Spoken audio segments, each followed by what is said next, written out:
Here is your podcast.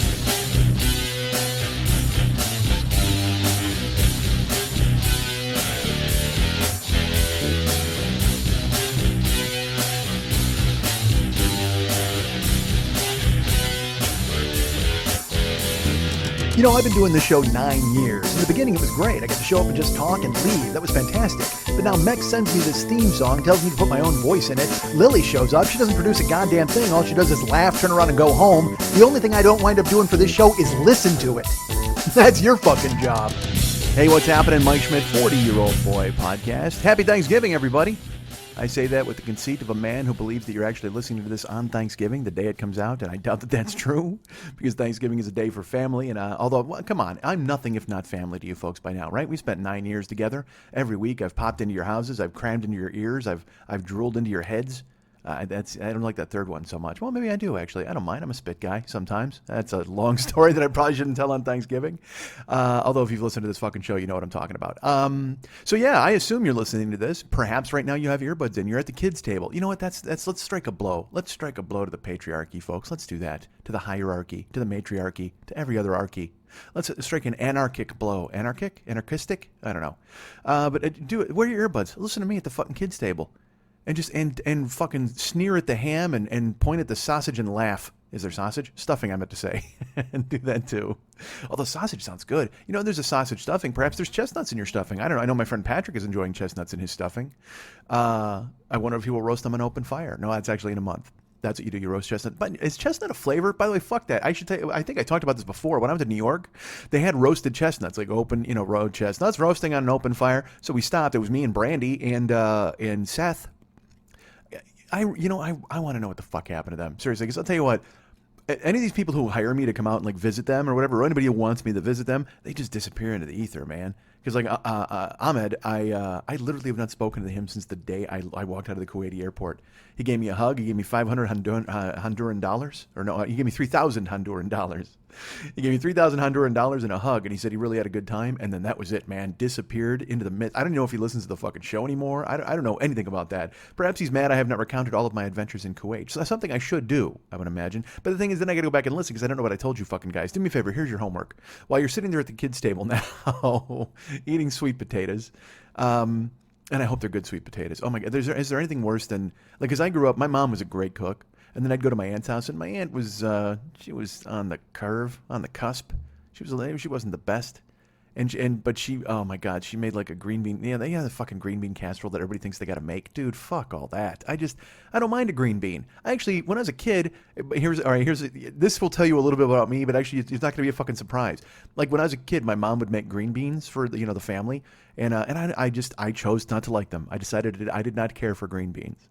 But if I was going to ever eat green beans, all right, these were my rules. I had green bean rules, and I could follow them a lot of the time because I was in charge of. Me and Lenny were making dinner. Me and my my mom was working, so we had to make all the fucking food. So if we had to make green beans, I would not eat regular green beans out of a can. Certainly not, because look, my mom's not buying fresh produce. What the fuck do you think she's doing? She's working in a butcher shop, raising 5 fucking kids who have no dad and no future and no hope, and they're just sitting in the house smashing shit, waiting for my mom to come home so they can pretend to look busy. So there's no way my mom's buying fresh produce. I mean, other than salad. Everybody had fucking salad, but that doesn't count. But I'm saying my mom didn't buy, like, fresh broccoli and make it. Well, maybe she did. Fuck. Did she? No, I don't think we did. We had frozen. Oh, it was all frozen shit, because we had to make it. We weren't taught to be little fucking junior chefs, not until Lenny got his job at fucking Sundancers. And then he wanted to be a cook, and then he didn't become a cook. Then he became a fucking area representative. I get a bone to pick with my fucking brother at this point. Look, we all know that we got back together and we're friends. I'll get to that in a second. Let's talk about green beans. And this is going to be a problem. Have you noticed, by the way, that Lily's not here? I think you probably have. Although, what if she just thought I was fucking terribly unfunny this week? Dude, there's a really fat dude who lives in my apartment complex. He just walked by my window. And I feel so bad for him. Because he, I remember being super fat. And look, by the way, I'm out of control. I'm fat again. I became fat again. It's fucking terrible. It's because I work at a job where I'm like sitting on my ass for 13 hours and then not doing any cardio. And don't think Trainer John hasn't let me hear about it. He's just like, what the fuck, man? And I'm paying him. That's the thing. I pay my trainer. I lift with him 3 times a fucking week. I lift hard. I get all sweaty. I come home. And then the other 4 days a week, I eat fucking candy and wash away any gains. I mean, I got muscles, certainly. But again, like we always used to say, I am I'm a fucking hardcore like muscle dude, but I'm wrapped in bologna. It's fucking terrible. And I just keep adding on to that bologna. I mean, now I'm wrapped in loaves of bologna. Now I'm just encased in ham. It's fucking brutal. And go sneer at that sausage and yell at that ham or whatever. What did I say? Give the stink eye to the sausage? No, I said I can't remember. Who knows? If Lily were here, she could keep me in. I'll tell you what. If Lily was here, she'd be giving me the stink eye because that's all she's got. She's got one solo eye with a fucking vertical line through it that's like, hey, here vision, up top no vision. Part of me wants to slow down so I can remember the things I have to come back and talk about. But part of me wants to just continue to plod forward. I don't know what to do. And I have nobody here to give advice to. I have 4 Jokers, a Travis Bickle. I got a Quentin Tarantino, a Batgirl, and a Hulk. That's what I got on my desk. That and the crushing realization that I'm a 50-year-old man who does a show for action figures. Hi. Let's take these in segments. Who should I talk about first? Green beans. Fuck. So here's my green bean rules when I was a kid, when I was a child, when I was a youngster, when I was a young man, when I was small. We were in charge of cooking all the stuff, so I mean, I could make what I wanted. So if my mom did not buy fresh produce at all, so I didn't make any. I didn't know what a snap pea was. I didn't know what the fuck a nice string bean was. We ate Del Monte canned fucking green beans, and they never. Dude, they're not green. They're gray. They're gray beans. That's what they are. They're fucking gray beans. Because when you dump them out, they've been sitting in that brine for fucking ever trying to stay fresh. And I don't know if they've improved canned goods from the time I was a kid, but I remember I hate, because I don't like eating anything out of a can. I don't want to eat anything. I like canned soup. I mean, look, I'm a soup dude. There's no doubt about that. Especially when I'm sick. Fuck, there's nothing better than pulling a pull top on a fucking can of soup and just dumping it into a pot, making it hot and choking it down. I can't be fucking the Swedish chef from the Muppets all day. I can't be fucking the 3 guys who tried to cook up Batman in the Egghead episode and said, "Da boga Batman." They were chopping vegetables and they're going to make a Batman soup. God, I would love wouldn't you love a Batman soup? Oh my God, what would that taste like? It would taste like sadness because of his father being dead. It would taste like wealth because he was so rich. And it would taste like angst because he never knew when the Joker would come up and tip the bowl over, right? That's got to be what a Batman soup tastes like. Tastes like anger, sadness, and angst. But on second thought, I gotta say I don't want a Batman soup with those key flavors. And I don't know if the FDA approves that Batman soup when they see that label. Honestly, I think they would approve something with an MSG in it more than they would with anger, sadness, and angst buried into the can. This Batman soup tastes like anger. Well, I'm getting hints of sadness and angst. Well, that's Batman. that's my sitcom I'm creating. Well, that's Batman. If he were in soup form.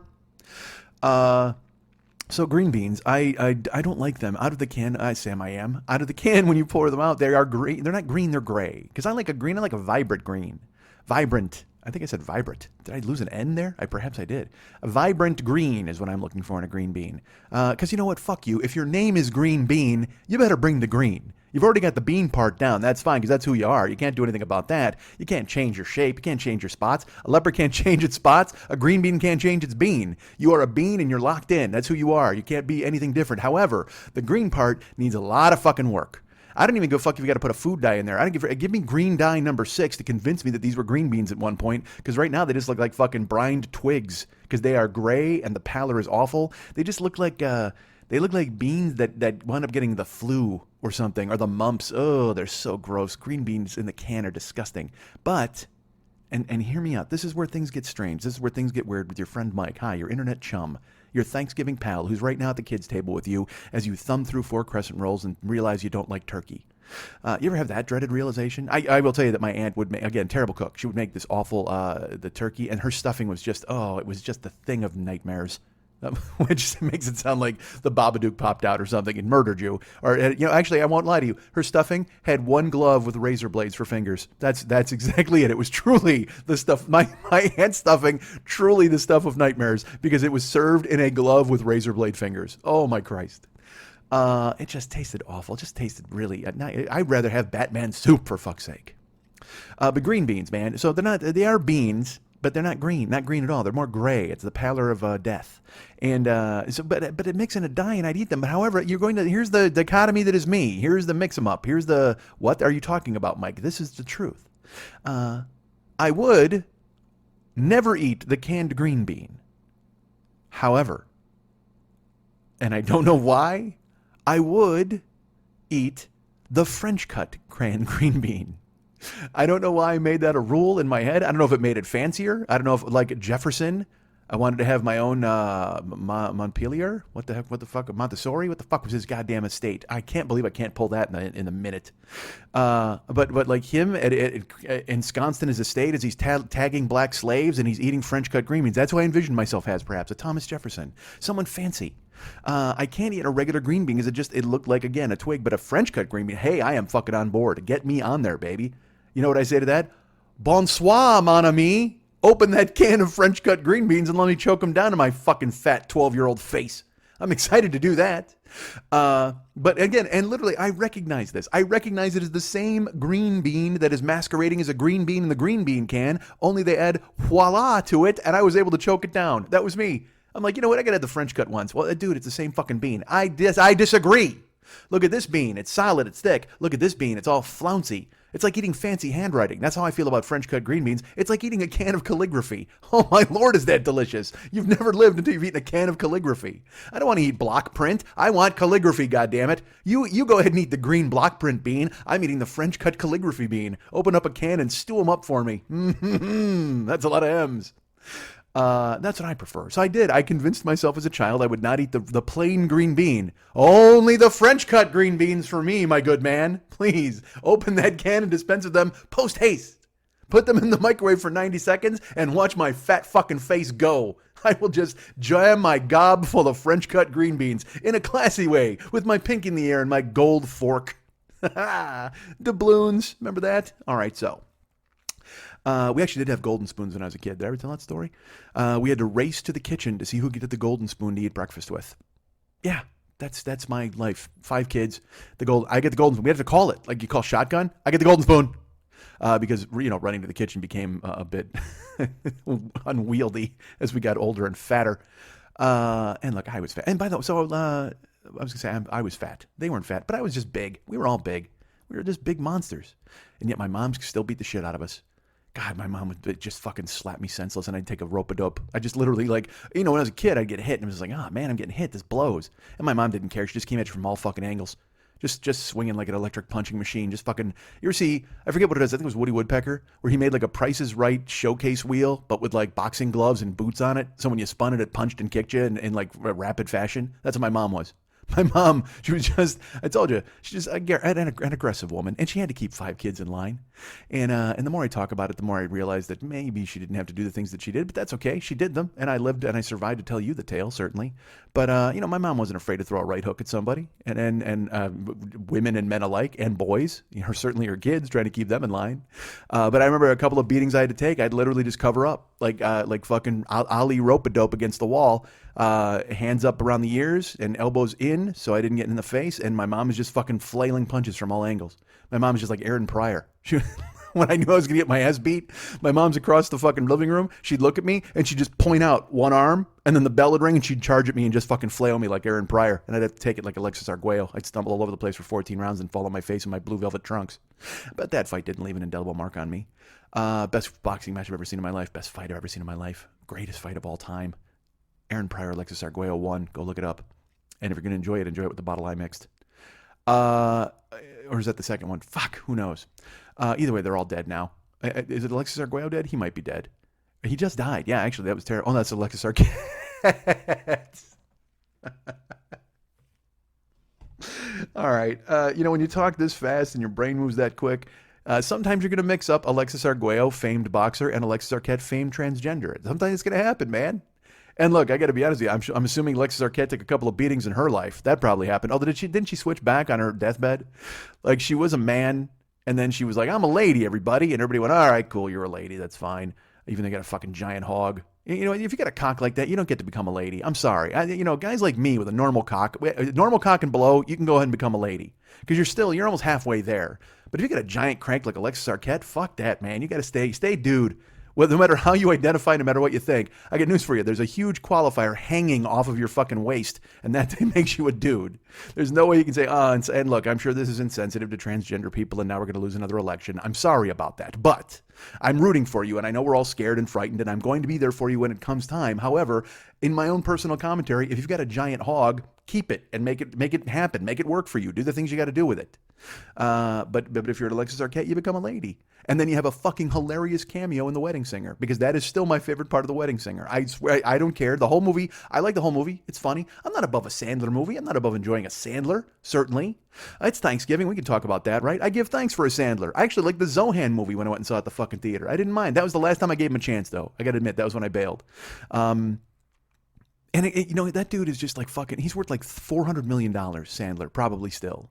And then he shows up on a talk show and he's got a gravy-stained shirt and sweatpants on. And people get mad, and I gotta admit, even I get mad. I'm like, come on, dude, quit trying to be the regular guy, all right? You don't need to fucking reach out. You've made the connection. You've made your money. And it's not like you're going to fool anybody, baby. Well, hey, check me out. I'm just a normal dude. You reach in your pocket and pull out like half a sandwich from a gas station to maybe a chicken leg. What the fuck, man? You're on television. Dress up, please. But then I thought about it, and you know what? Maybe that's just the fuck who he is. And maybe when you get fuck you money, you can go on TV in a gravy-stained shirt and sweatpants and pull out a fucking gas station sandwich and munch in the middle of an interview with fucking Stephen Colbert. Why the fuck not? If you got that kind of dough, you've made that kind of connection, and you got a fan base, who the fuck cares? Do what you want. I mean, are you going to really, when they fucking book me for a show, are you going to be mad at me when I don't show up in a suit? Actually, fuck that. I'm showing up in a suit. I'll tell you what, if I get any money at all, I'm turning into Paul F. Tompkins. Fucking forget it. I'll be Jesse Thorne. I'll call him and say, what do I do here, Jesse? Dress me. Dress a fat guy. That'll be a podcast. You know what? If you know Jesse, reach out to him for the Maximum Fun Network, because he's always looking for shows. That's a lie. He's never looking for shows that would involve me. But if you said to him, hey, dude, let's find a show called Dress a Fat Guy and have Mike Schmidt in it. And just we'll get some people to sponsor us. We'll have an unlimited budget. And then Jesse will pick out clothes for me. And I'll be showing you, I don't know, a 1/4 inch of sleeve on either arm and a fucking pocket square. Because I told you, I have sartorial sense. I want to be fashionable. It's just that my fatness betrays me. And there's no way for me to go ahead and plunge into the world of excellent clothing. By the way, The World of Excellent Clothing it's one of my favorite books that I've ever read.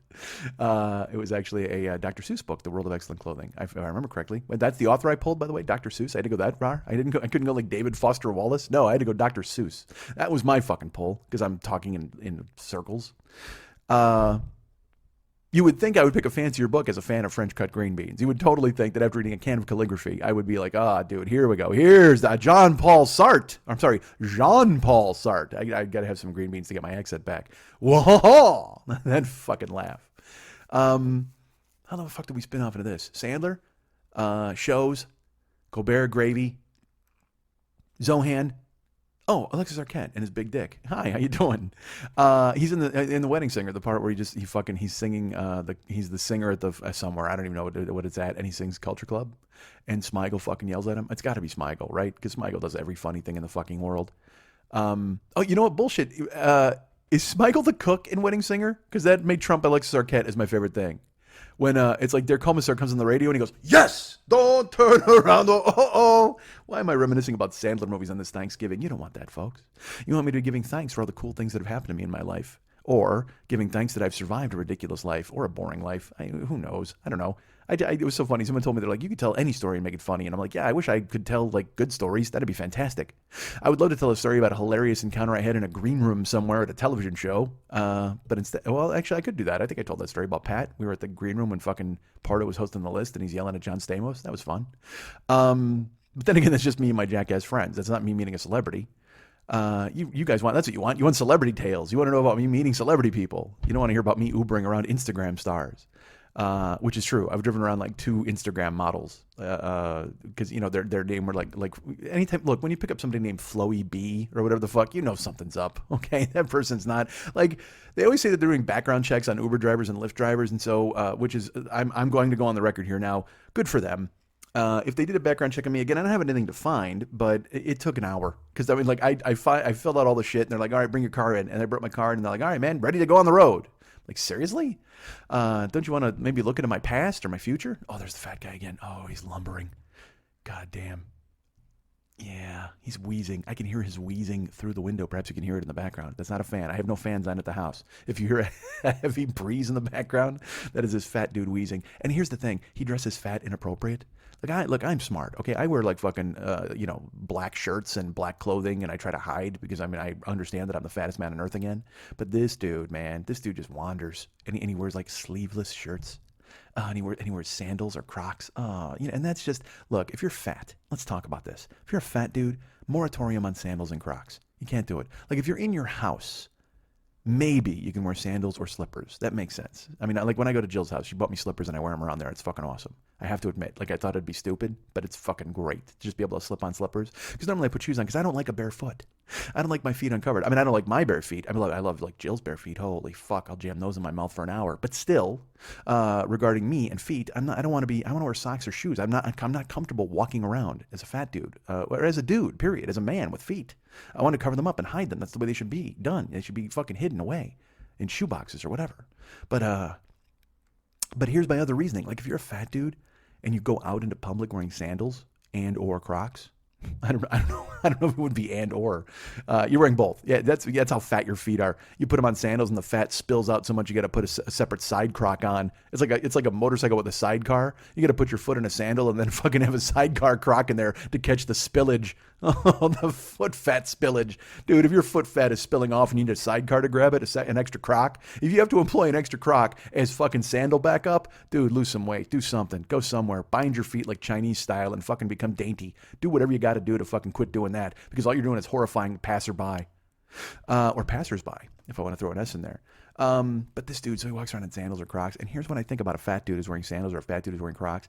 That dude is, you can't, here's the message it sends to me. Hi, I'm so fat and so concerned with eating cake, I couldn't bother to buy shoes with laces because I can't bend over to tie them. That's how I feel about it. And whether that's prejudicial or maybe that's wrong, I don't know, but it's just not a good look. You've already got the fattest legs and you're already an upright turkey wandering around. You've got that odd shape, where it's just like your ankles are thick and then it just goes up and everything just keeps getting thicker all the way to your neck. And then you just got that fucking total package of fucking bratwurst on the back of your goddamn neck. Holy God, what a mess. You just look like a vending machine with fucking feet. And you're wandering around again. You get your foot fat spillage spilling off. And you get your side croc trying to catch it. Just put on a shoe with a lace. Do something. Pretend that you care about your life. Believe me, because when I was fat at my fattest, I was wearing sweatpants on stage. On stage, I wore sweatpants. I have to back away from the microphone to convey my horror. I was actually wearing fucking sweatpants on stage. Holy God. Like now, I wore sweatpants a couple weeks ago because I was sick. And I wore them in my house. Because I didn't want to do fucking anything. I just wanted to have my 102-degree fever fucking burn through my medulla oblongata and leave me speechless. That's all I wanted to do. But then I had to go drive with my 102-degree fever, and so I actually wore sweatpants to go out and drive. I had a hoodie and a long sleeve shirt underneath it and fucking sweatpants and, socks, shoes. Here's what else I wore. I had boxer briefs, whatever. But I also brought a second hoodie because I've sweat through the fucking first hoodie so much. But here's the smart thing I did. I didn't bring a second shirt. I'm a fucking idiot. So I sweat through the shirt and the hoodie, and then I put on a hoodie over the wet shirt. And then I'm like, you can't do this. So then I took off the wet shirt and I put the other hoodie on. But then it's another layer of protection I'm losing. So then I sweat directly into the hoodie, and what a fucking mess. And then sweatpants. And I think that day I took 75 people to the fucking airport.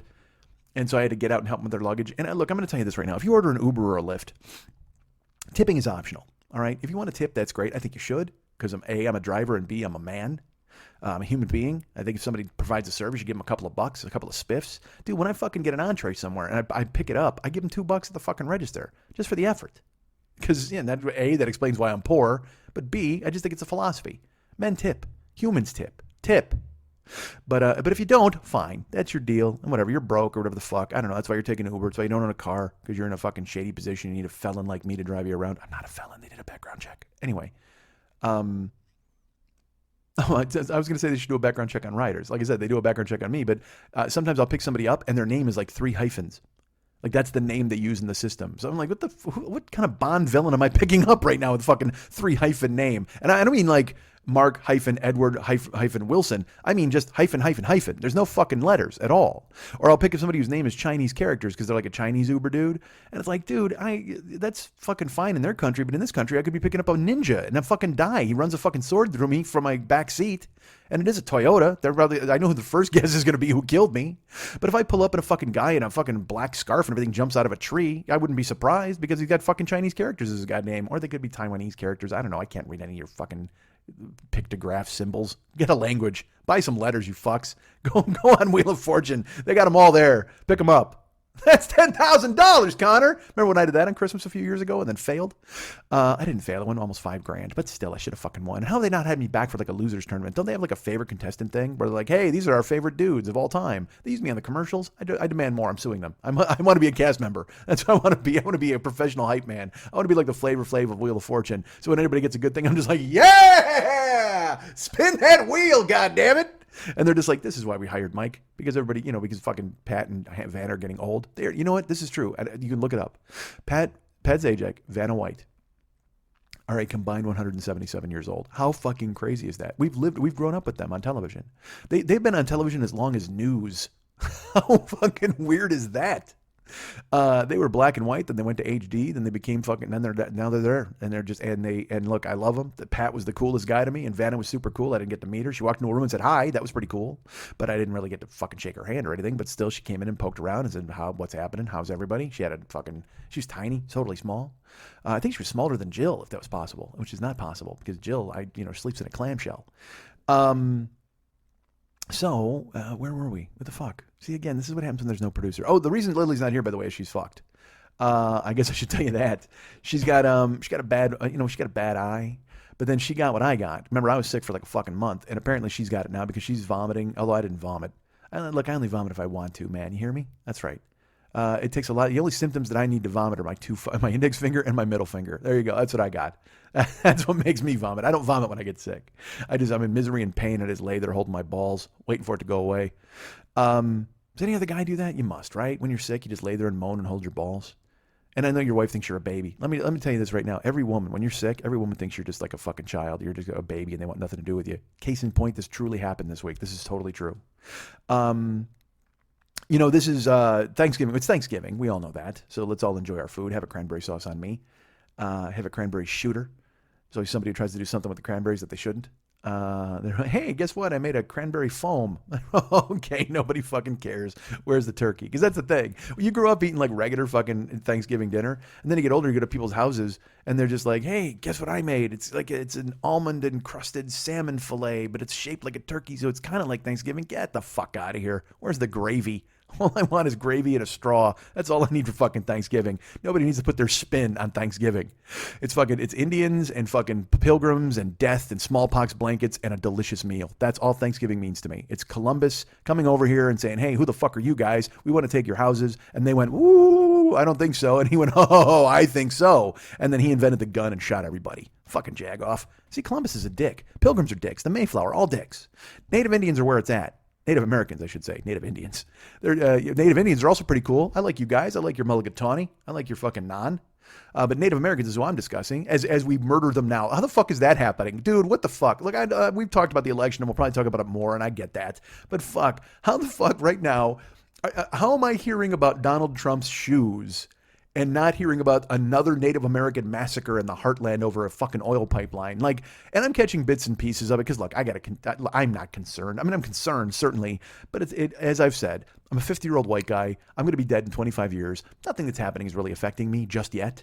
I mean, eventually, like I said, when they take my health insurance away and when the water goes away, those are things that'll affect me. Like, I was in the car today. It rained in fucking LA. This is kind of funny. Not today. This week when I was driving for Uber. I'm in the fucking car. And this woman's just like, wow, this rain is really unexpected. I go, yeah, it started last night at like 2:30 in the morning when I was driving, and now it's raining all fucking day today. And she's like, oh, it's amazing, but we really do need it. And I go, do we? And she goes, yeah, oh my God, yeah, we do. We totally do. And I go, you know what? If my shower works, I don't think there's a drought. And I thought it would be funny. Like, I thought she would get it and be like, oh, that's hilarious. We're all having fun. But she was so horrified. I could see her in the rearview mirror, just made this face and just the silent ride the rest of the way. Because I'm like, if my shower works, I don't think there's a drought. And that was it. I figured she would just kind of laugh along with me. No, she was... She made a phone call to some environmentalists, and they're now picketing my house. I can see them outside. Oh, no, I can't, because that fat guy walked again. He walked in front. Dude, you want to know what this fat guy... Because I have a kitchen window, like a double pane. Yeah, I told the story when I had to sneak in it, and I fell into my sink. But that's what I see when I just see him lumber past. It's like the opening of Star Wars when the crawl goes by and when you first saw the Death Star. That's what this dude is like. He just fucking orbits past my goddamn door. He is fucking huge. And look, I'm a big dude, all right? But still, I can handle you in a fight if I have to. I can still move, is my point. Not in a fight. I don't even think in those terms. That's what I used to think of. My point is I can stand up and sit down and I'm okay and I don't have to groan. But this dude is just creaking. He is fucking creaking. I mean, I just picture them having to put hinges in his knees and a fucking screen door in his belly button. I mean, this guy is fucking gross. I've never met him. I've actually said hi to him twice and gotten ignored. And I know you're thinking to yourself, Mike, after he ignored you the first time, why would you say hi a second time? No fucking clue. No, I could not, literally. It was one of those things where I just looked up and he was there and I go, hey, how are you? And I think he may have just kind of went, he tried to talk. He opened his mouth and his fat choked him. His mouth was full of zingers. I don't know what the fuck happened. This dude was just choking down. He was like, I looked up and I'm like, hey, how you doing? He was like, and then nacho cheese sauce hit me in the face. Fuck you, queso dip. Keep walking. I apologize. Keep shuffling. Or just drop and roll. Literally, just fucking roll around. Like, you ever see that fucking video where that giant foam balloon or whatever the fuck got loose in Japan and starts crushing traffic? This dude looks like. He's just a big dude. I feel bad. Not that bad. You know what I want to get him? I want to get him like a shirt of the world so he wears it and looks like a giant globe. If you're that fat, do it. Do everybody a favor. Be a learning tool. Just go ahead and dress up like a globe. I just like saying globe. Globe. That's a fun word to say. But would you do that if you were fat? Because I'm not fat. I'm not fat round enough. Like, I mean, my fat's all in weird places. Like from the shoulders up, I'm like, yeah, that guy looks like normal. Except, I got kind of a fleshy, kind of a face, beefy face. My face is beefy, but the rest of me is fat.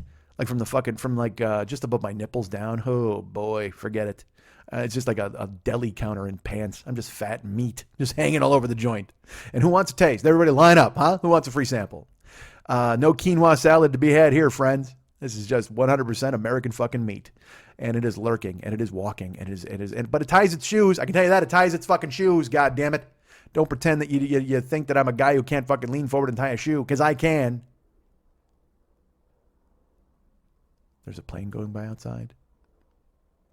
I'm wondering if it's actually flying over my apartment or if it's been caught in the gravitational pull of the fat guy who lives down the street from me. Not down the street, down the complex. I picture him having to rent 2 apartments and knock out the wall so he can roll to and from. I can't imagine what his kitchen looks like. It's just got to be a sea of grease. Because it's so funny. Like sometimes I'll be outside and I'll be like, is it raining? It doesn't feel. There's no rain falling, and I turn around. It's just him sizzling bacon. I wonder if that was true. The guy's just cooking bacon 24 hours a day, which doesn't sound like a bad gig. I mean, I like bacon, right? Does that kill you? There's nitrates and shit. And if you make it real crispy, that's the thing. Like the raw pork will kill you, but if you cook bacon too much, it kills you too. I think bacon's just the enemy, which is fine. Also, I'll tell you this: if you cook bacon crisp enough and then you file it down into a sharp shiv and you stab any with it, it'll kill them too. You can actually kill somebody with sharp bacon. Sharp Bacon, that's a good name for a fucking band, right? Or a book. I should call my book Sharp Bacon. By the way, I'm never writing a book. My friend Chip always tells me, he goes, dude, Schmitty, you got all these stories, man. You should totally write a book. I'm like, well, half the deal is, first of all, I do the podcast, so I don't have to write a book. And then you don't get to hear the magic of me coming up with a can of calligraphy in the moment. You're not reading the book, and all of a sudden there's a footnote. You look down, it says can of calligraphy. You're like, oh, and you chortle to yourself. Nobody's reading the book, and then they go, oh, wait, here's the chapter. I was going to say the passage. Maybe there's a passage. Yeah, I can't devote an entire chapter to foot fat. I got to have just a passage. I could have a passage about fat foot spillage in the Sidecar Croc. That has to be the name of the show. Hold on, I'm going to write this down. That's 3137 because I'm never going to listen, and this is what happens when you don't have a producer. And also when you don't want to listen to the show back. 3137. That's the name. I should just write the name down. Hold on, folks. I'm doing my own secretarial work. I'm in my own steno pool right now. See, I would eat a French cut green bean. I'd eat the fuck out of it, man. That was perfect. Because it was almost like green bean shrapnel. I don't know if I didn't like the shape of the bean. I didn't like a mouthful of bean. But a chopped up, filleted kind of a French cut green bean, I'm on board. You know what else I would eat? I must admit. I liked the nuclear green frozen green bean. That I was on board with. If my mom somehow got and they had to be the nuclear green though. If she bought a frozen green bean and it came out looking as gray as the ones from the can, I'm out. But if it had that like nuclear green color, where it almost looked like it was made out of fondant, if I may use a word from Cake Wars, a show that I cannot stop watching because I'm terrible, or the Holiday Baking Championship. Who out there is watching the Holiday Baking Championship? It's Thanksgiving. We can talk about this. Who's watching the Holiday Baking Championship? What if I did the rest of the show on that? As if I was not uninteresting enough, and then I brought in all of my fucking fetishes for ridiculous cooking shows. God damn it. How different are me and Pardo? Pardo cannot have cooking, but I must watch cooking at all times. I demand it. I actually made dinner here a couple of weeks ago. That's right. I think I talked about it with the UFC. I made some pasta. I fucking made some sausage. Did I brag about that? I don't know what I'm doing anymore because I'm old, and I forget what I've talked about on this fuking show, as I'm doing right now, as I'm spalling through time, trying to figure out exactly where we're going to go. French cut green beans. That's where we're going to go. We've already talked about that. But I would like a French cut or a nuclear green bean, but other green beans I'm not a fan of. But it's fucking Halloween. It's not Halloween. It's Thanksgiving. What if it was Halloween? Dude, you know what? Perhaps it is. I'm recording this on Tuesday. It's a Tuesday. It's dressed up as Halloween. It's actually dressed up as Thanksgiving for Halloween this Tuesday, 2 days before Thanksgiving. Do you think the other days of the week are jealous that like Thanksgiving's always on a Thursday? They got to be pissed, right? Because like they all get to rotate. They all get a shot at Christmas and 4th of July and all the big ones. But Thursday is fucking Thanksgiving, which just feels like Thursday as we've talked about before. But this Thursday will not smell like it's Thursday because I'm going to be, I will be at the lovely Jill's house. Well, I was going to tell you about that. So last week, this is the truth. If you're sick, women don't care about you. They just don't. They just fucking throw you aside. And it's because maybe, oh, hold on. Oh, the guy with Tourette's just walked in, and he's another guy who won't say hi to me. My complex is fucking uniquely unfriendly. And not that I'm out there palling around with people, but Jesus Christ, I've been here fucking 20 years. Serve me, man. Knock on my door, see if there's anything I need. I've been here a long time. I'm the king of the complex. Me, Oscar, and racist Lou. All right. So women don't care about you if you're sick. They barely care about you if you're not sick, as far as I'm concerned. That's a lie. But but it seemed like a fun thing to say. Here's what happened to me. I've been sick for like a month. I mean, like a fucking month, man. I got real sick. I had the 102-degree temperature. I'm out driving people around, fucking taking care of business. And then, you know, as I've mentioned last week, I reached out to the lovely Jill and wanted to see if there's interest in her possibly loving me again. That would be kind of cool. And it turned out that she was interested, and that's great. So we've been making some progress, and then we've been going back and forth. And sometimes there are things that don't work. Again, listen to last week's show if you haven't heard it already. But, you know, we have great plans for therapy and stuff. But the point is I have not seen her in like 3 months. So I was going to see her last week. And that's why I recorded the show a little early. I recorded it on a Sunday at US 30 Drag Strip. So I went last week to the fucking invalid's house and we recorded there as she had her one eye patch on. And she's vomiting, by the way. That's what she told me. She's vomiting with an eye patch. I can't even imagine. Because, dude, you know, like I said, I make myself vomit. I know how fucking pleasurable that can be. But if you're involuntarily vomiting, she thinks that's how she fucking busted her eye in the first place.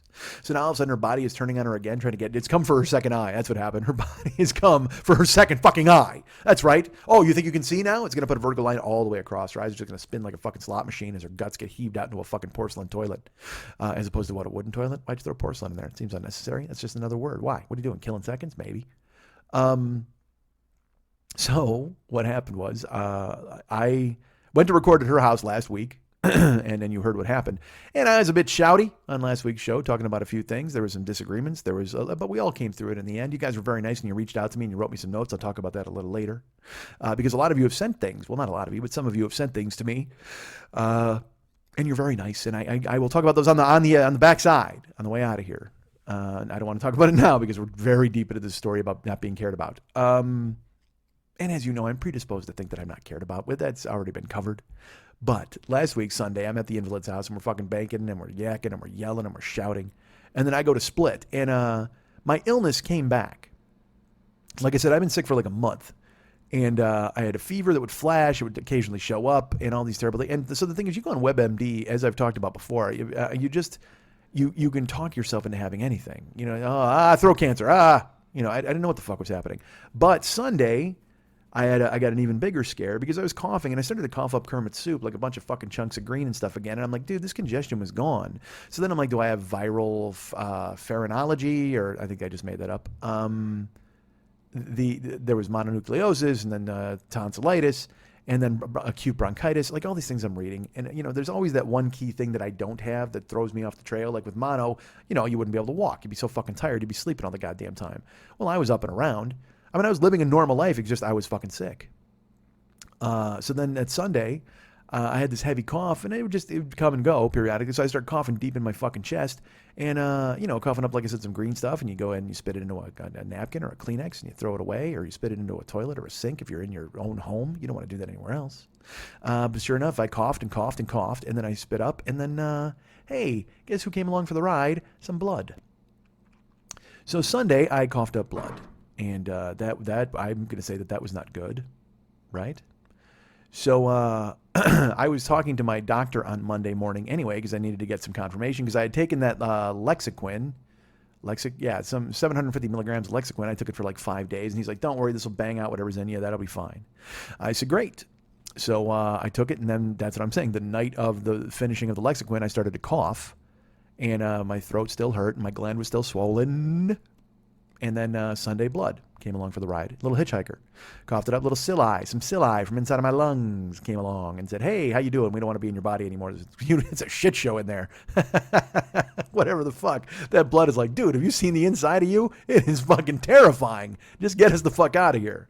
So that freaked me out. Like, man, you don't cough up blood. You know what I mean? It wasn't like I had a sore throat. It was coming from my throat, or I had talked too much. No, this was directly from like my fucking chest or my lungs. And now I'm like, well, man, what the fuck do I have tuberculosis now? Do I get a fucking tumor? Like, what the fuck happened? So the next morning, I had to see the lovely Shannon, at 9 a.m. And Jill and I were texting back and forth, and I'm like, she was like, oh my God, I'm so excited that you're coming and whatever. And I said the same thing. And then I called my doctor's office in the morning before I went to see Shannon, and I said, hey, look, I'm waiting on talking to the doctor because I'm still in the same shape that I was in. And you guys took like a throat culture, to see what was going on. She goes, yes, the doctor says your throat culture was negative. I said, great. Well, I am now coughing up blood. And because, of course, you got to make it sound as bad as possible because they're like, the doctor's booked all week. Well, you got to make it look like you got, hey, by the way, there's a tumor on my face. It might be a tumor, could be a biscuit I baked that I stuck to my face with raspberry jam just to make it look bad, but whatever the fuck gets me in the office is fine with me. If I mentioned I only enjoy French cut green beans, see me immediately, mon ami. And she was like, hey, dude, we'll talk to the doctor because that doesn't sound good. I said, absolutely, it does not sound good. Thank you.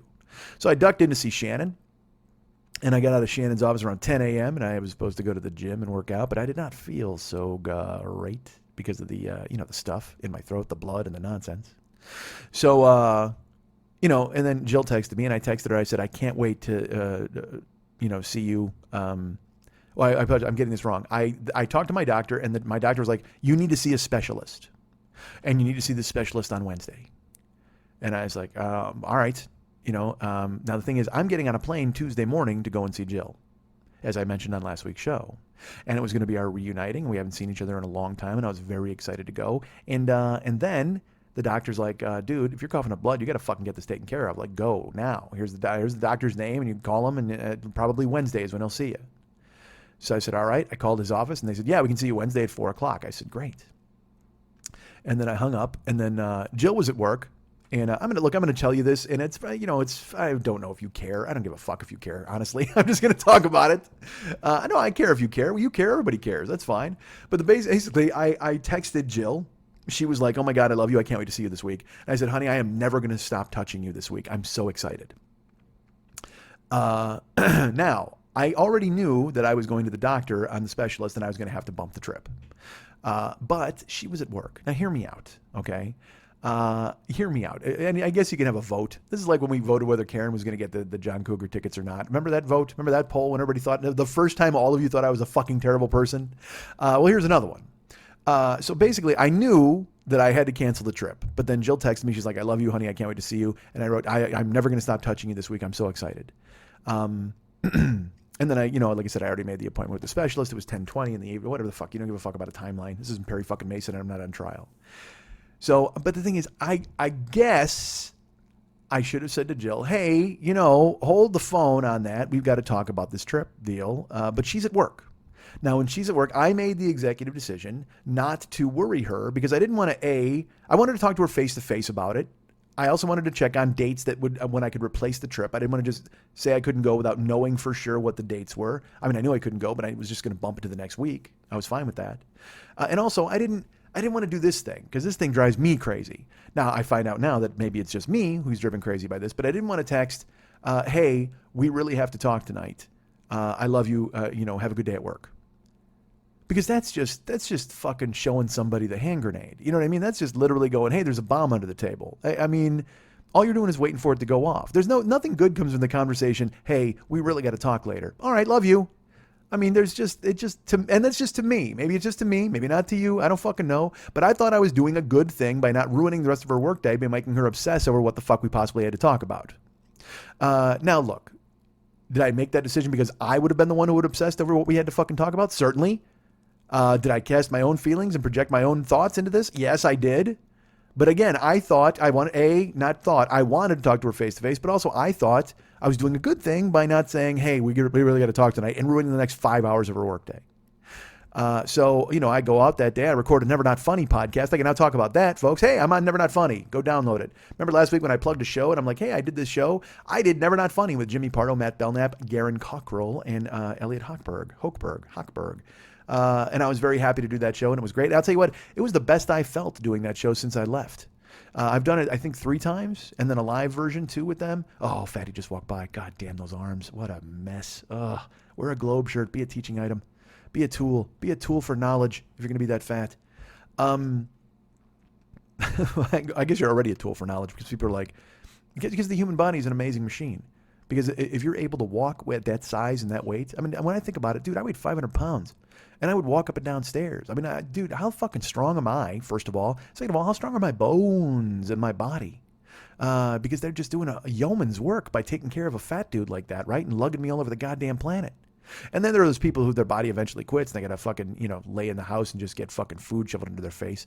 Literally, they got it. Like, you ever see those shows, that fucking 600-pound, My 600-Pound Life?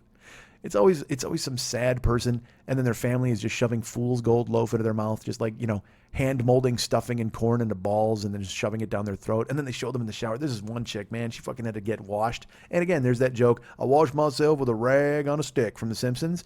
Well, this fucking chick washed herself with a rag on a stick, and she took the fucking brush, and it just disappeared into her folds. Just awful. Like, she just put a brush in there, and she kind of like, she's digging hard, and I'm like, that's got to hurt, right? That has to hurt. And then a couple of Japanese soldiers from World War II tumble out of her folds. They're like, oh, my God, the world's over. And then they go and get jobs. I mean, because they're horrified by what was going on. She's just hiding all sorts of contraband within her folds, and that's just not good. It was actually in there, Ben Folds. Ben Folds was in there. And on the other side, the 5. That's how fat this chick was. She put a brush in, a couple of brushes out of her folds, Ben Folds. The other side, the 5. They tumbled out. Holy shit. And then the piano. Jesus, this is a big girl. And that's how this guy is at my house. Oh, I can't even imagine him showering. What a gruesome. Because I know. I lived it. I had to shower as that guy. I would take like 12-minute showers. Like, even now at Jill's place, she'll be like, you take a 9-minute, 10-minute shower. And I'm like, yeah, there's a lot of me to wash. I'm not tiny like you. Literally. I mean, she could climb up under the edge of a martini glass and dive in and swim around, float on the olive a little while, and she's perfectly clean. I got to get in the shower, and it's a battle. It's like, Jesus Christ. I need like 3 shower heads to get in there. There's all sorts of fucking things I got to move around and fucking lift and push and do this and just, it's brutal. Don't be me. Don't be fat. Just shower and be happy. Don't eat anything ever. Unless it's French cut green beans. That's the message I bring to you guys. It's the only thing you're putting in your maw this week. And it's Thanksgiving now. Look at you. You're sitting around the table. You get your earbuds in. You're just staring at your fucking family. You're thinking, man, what planet are these people from? And I'm with you. I feel the same way. You know what? I was actually going to talk about that. Fuck, my brother. All right, so hold on. We'll get to that in a second. What the fuck was I talking about where we went into fat people and folds and wash yourself with a rag on a stick and the fat dude here in my building? Oh, I was sick. So I did that where I didn't tell Jill.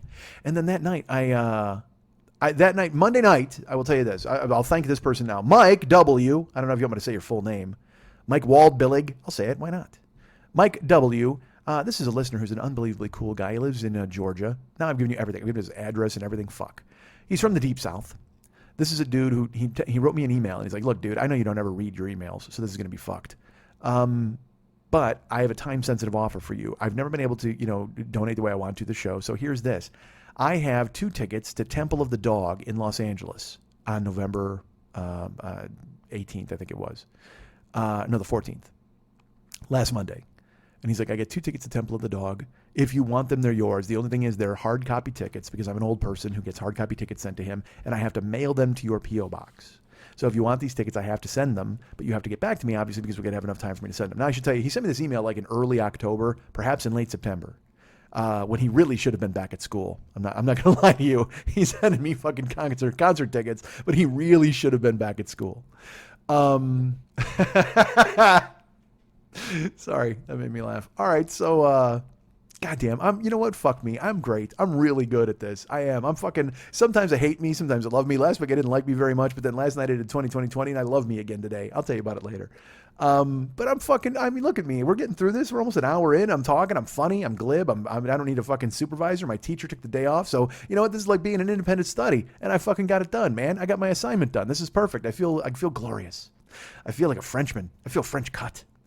By the way, that's the French circumcision, French cut, and when they actually scallop it like they do the green bean. Don't fuck a French guy. He's got a scalloped cock. It's like, you ever see those roto fucking potato? God damn it. I went pineapple, tomato, potato. Jesus fuck. When they do the spinning thing and they make the spiral slicer, that's how you circumcise a French guy. He's got a fucking spiral splice cock. All right, so I had to talk to Jill last week. So I was supposed to go see Temple of the Dog, but I was also wiped out. I'm coughing up blood. I don't feel so good. And in my head, I'm like, fuck, man, go to the show. You want to go to the show, but then I'm like, you shouldn't. I mean, you got to get better here. So I wasn't going to go to the show. And I also wanted to talk to Jill because I had to talk to her face to face. So I FaceTime her when I get home, and she's like, oh, honey, I love you. And I got off work a little early because I'm getting the house ready for you to be here tomorrow. And I said, well, we kind of have to talk, honey. I went and saw my doctor. I talked to my doctor on the phone, and he's insisting that I see an ENT. I have to see a specialist this week because of coughing up blood. So I'm not coming this week. But I want to come next week. I looked at the dates, and they actually work better. And stone face silence. And I said, so, I'm really sorry about it, but it's only a week. And she's staring at me. And she's like, when were you going to tell me this? I said, I just found out this morning. She said, yeah, but you texted me and you said that you couldn't wait to be here this week. Did you know by then? I said, I did, but I didn't want to tell you at work and ruin your work day. And she goes, so you lied to me again. I said, I didn't lie. I mean, I didn't, she goes, well, no, because you said you couldn't wait to be here. You'd be touching me all week. And you'd be holding me all week.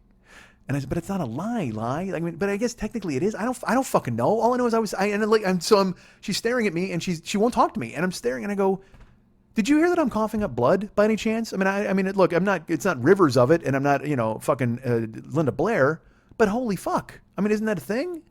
And she's just like, yeah, oh, well, I hope you're okay. But, you could have told me that this morning. And I said, well, I didn't want to ruin your work day. I wanted to talk to you face to face. You couldn't talk to me at work. And I didn't want to drop a fucking, hey, we really got to talk tonight, because then you're spending 5 hours thinking about it. She goes, I wouldn't have. I go, what do you mean? She goes, I wouldn't have. I would have said, if you would have said, hey, I went to see my doctor and we got to talk about this week, I would have said, okay, I love you. I'm like, fuck. I mean, is every step I make wrong? Like, and I guess it is, because I'm thinking of protecting her from that knowledge, but bullshit on that. Look, I don't give a fuck. It's human nature. If somebody says to you, hey, man, I got to tell you something later. Stick around. I'll tell you in 5 hours. You just spend the 5 hours. Your mind will at least go back to it and go, fuck, what's going on here? Especially with she and I having been apart and then getting back together, and who the fuck knows what it could have been. I mean, and also, me, I'm nuts. Who the fuck would have thought I was going to say something different? But that's what I mean when I say chicks don't care if you're fucking sick. Because she's just like, you lied to me. I'm like, dude, I'm coughing up blood, man. So I recognize, I guess, why she was upset. Then we talked it out. We talked for like an hour, but she was still kind of not hearing it. And I was like, all right, well, I mean, I'll you can go to the specialist's office with me if you want. Hey, guess what? That's her texting. I probably should have turned the phone down. She knows what I was talking about. All right. So wait, hold on. Let me see what it says here. Oh yeah. It says you were coughing. Oh, I said, sorry, you were coughing up blood. Oh, I see. She's totally tapped in. She might have bugged my house. No, but man, I was like, fucking dude, I coughed up blood. Is that okay? Like, do you want to see it? Like, I can do it now if you want. I mean, I was indignant because, I understood that she was upset and she was sad because I was sad too. I wanted to fucking come and see her. So then I'm like, well, look, I'll just come next week. She goes, you can't. I'm working all next week. What do you mean? It's Thanksgiving week. She goes, yeah, I already told them I'll be in the office. I can work the whole time. And I'm like, all right, what about the week after? I mean, like, what the fuck? I'm sick. Nothing I can do about it. All right, coughing up blood. But I understand, I guess. But that's what I mean when I say women don't care if you're sick. They just kind of look at it because they think no matter what, because I never get sick, man. So if I say I'm sick, I'm fucking sick. I'm not a guy who's like, oh, this cold is terrible. Please, honey, make me some Vicks. And that's right. Don't give me the store-bought Vicks. You must make me Vicks. You know what I need? The French cut Vicks. Can you get some of that for me? I'll take the French cut Vicks. That'll fucking cure me. But it was just, and I understood her disappointment, but it was like, could you table your disappointment for just a second and your suspicions that I lied to you in some way and just go, hey, dude, I'm sorry you're coughing up blood, honey. I love you. That'd be great. Because, but again, me, I'm needy as fuck. And I'm like, please tell me you love me, everybody. And I'm the opposite of Night Ranger. I'm completely the opposite. Night Ranger's like, hey, don't tell me you love me. Bullshit. Tell me you love me. I would write that song completely differently. I would need another syllable. Please. Instead of don't tell me you love me. Please tell me you love me. It would just be the neediest fucking metal song of all time. So that's what I say when I say ladies don't care. They don't care about you at all when you're sick. And that's a lie, of course. That's a blanket statement, but it's not really a lie. But if you would have seen her face, she's just staring at me. And I'm like, I coughed up blood. Remember? Is that, hi, I'm sick. Specialist? I'm not going to argue with the doctor. And then she's like, you going to the concert tonight? I'm like, I don't, well, no, not really. I mean, I wanted to talk to you about it. She goes, well, you said in the car you didn't want to go alone. And I said, well, no, I said in the car that I wanted to talk to you because there were a couple of other factors. And she was like, well, I have a good time if you go. And I'm like, oh my God, stop. And no, I'm not going. Okay. I can't even fucking breathe. Hi, we're getting back together and it's fucking awesome. I'm so excited. I can't wait to go to therapy and have this discussion. See, when I go to therapy, I won't get to bring this to you guys. Right now, I got to tell you guys all this. I'm going to go to a therapist's office with Jill and the guy's going to go, hey, don't ever talk about any of this stuff again because that's only hurting everything. And I'm going to go, oh, I didn't know. I thought you could talk about every fucking aspect of your life on a public show and everything would be fine. And he's going to go, no, it's probably not the thing. I don't know if we're seeing a dude. I want to see it. Like, you know me, I prefer a chick doctor. And I don't know if she wants a dude doctor. Because I even said to her, I go, hey, when we do therapy, like, are we seeing a man or a woman?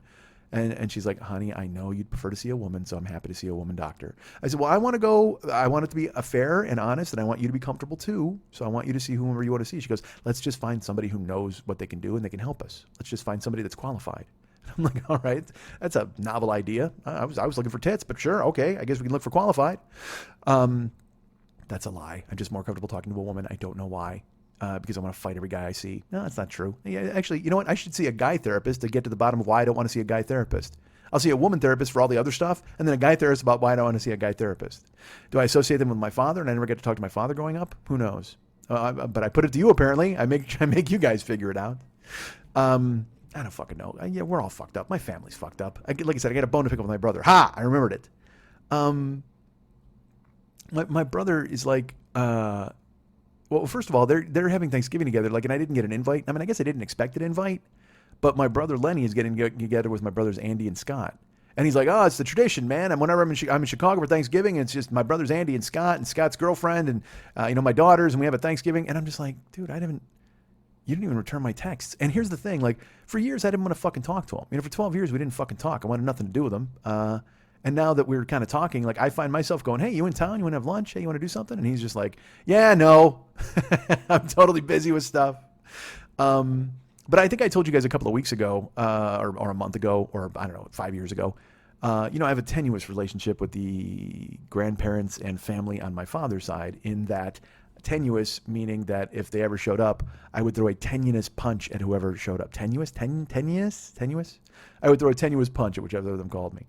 I got a letter from my Uncle Bob. My Aunt Laura reached out on Facebook. It was fucking weird. And I never responded. But then I found out that, like, my other brothers are talking now with them. And I don't know what the fuck to think about that, man. I don't know if that's a thing that I should be worried about or upset about. Let's put it this way. I'm not worried about it or upset about it. I just don't get it. I mean, these were terrible fucking people who, I saw them call my mother a whore, like, yelling at her on a fucking doorstep and being shitty, and they evicted us and they made us sleep in a fucking car and they kicked us out, and then they killed my father basically by enabling his drinking and never fucking telling him to get fucking help and always being there to bail him out when he fucking woke up in a gutter covered in puke with a broken fucking foot or whatever the fuck. And I mean, dude, how do you fucking talk to these people again? And I talked to my brother about it. He's like, because I think I mentioned it on here, my aunt reached out to me, and then my brother's like, yeah, she reached out to me too. And then she showed up at one of his comedy shows. That's the fucking weirdest thing ever. But although my brother cracks me up, he gets on stage, he's in Milwaukee. He gets on stage and he does like 5 minutes. And he looks at this woman in the front row and he goes, are you Aunt Laura? And she's like, yep. And he's like, I should probably not sneak up on a guy like that. I should probably tell him you're coming. But then he and I had a short conversation about it. And he's like, well, man, a lot of time's gone past, you can go ahead and forgive and forget. And I'm just like, yeah, you can. And that's cool. And I'm not mad about it. I don't care. You do whatever you think is right. Maybe he wants his daughters to have a relationship with a fucking scumbag. I don't know. Maybe that's what he's thinking. My daughters don't have enough scumbags in their life. Let's go ahead and get my aunt on board. And I know you think I'm being harsh, and I know you think I'm being terrible when I talk about that. But you don't know, man. You don't know what it's like to sleep in a car because your in-laws, your grandparents kicked you out of the house that they owned because your mom divorced your dad. You don't know what it's like to be called. And look, I'm not whining or moaning or trying to stack the deck here. You can, if you love them, hey, you know what? Fuck. I guess what I'm saying is, if you want to fucking spend Thanksgiving with them, go right ahead. I don't give a fuck what you do, damn it. And I'll be honest, if my Aunt Laura calls me and she's like, dude, why don't you come over for Thanksgiving? I'm going to say, no, fucking no way, no. And if she goes, we have French cut green beans, let's just say I might change my mind. Ha ha ha. You guys can get me at Mike@MikeSchmidtComedy.com. You guys can be my friend at Facebook.com/the40-year-old boy. You can follow me at twitter.com/the40year-old-boy. A lot of people follow me after Never Not Funny. That was fucking awesome. Thank you. I'm glad you're all on board. I hope you're listening to the show. I know you're not. Because it's so different from them. There you got 5 voices, 5 independent voices, all voicing their concerns and having fun and ping-ponging back and forth. And here you got me trapped in an apartment making fun of a fat guy who walks by. That's a great show. That's a show that's grounded in absolute love. Hey, look at that fat fuck. All right. Well, from one fat fuck to another, I feel okay calling this guy out. From one fat fuck to another. That's a song, right? Isn't that a commercial? From one beer lover to another. Coors? No. Fat? I don't know. I don't know. All right. So here's the bottom line, folks. You guys can get me at all these places. You can follow me at twitter.com/the40year-old-boy. Our great, Instagram. Don't forget Instagram.com. I will post a photo this week. I promise. I'll post a Thanksgiving photo. How about that? Of a turkey or me eating a turkey or something. Oh, maybe I'll post a photo of French cut green beans if I can grab some. God damn, what a blast from the past. I'll just go, hey, Jill, can you get French cut green beans? She's going to go, you lied to me. Fuck. She's going to make regular green beans. Because I told her to get green beans. She's going to make them and I go, honey, I don't like green beans. You fucking lie. What if she made French cut green beans and I wouldn't eat them? And she's like, you lied. But she doesn't listen anymore, so that's fine.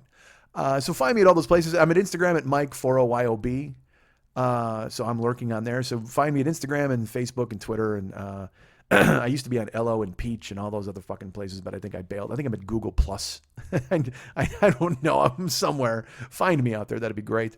So our friend David Hernandez is the coolest. He does amazing artwork, fun stuff, always the best. And his artwork last week, I got to be honest with you dudes, when that came through for me, because man, I did the show on Sunday. And hey, do you guys have corn on the cob for Thanksgiving? That's more of a summer thing, right? You got to make just corn in a bowl. Although I love corn on the cob. God damn, I should have some of that. French cut corn on the cob. Stop, shut up. So Mex last week, I talked to him about what the show was about. And I said, dude, because after the show's done, I'm just like, I don't remember so much. And that's why it was nice when Lily would kind of take notes or whatever, but that's not her thing anymore because she has one eye, hair lip. One eye, hair lip. She has a wood eye.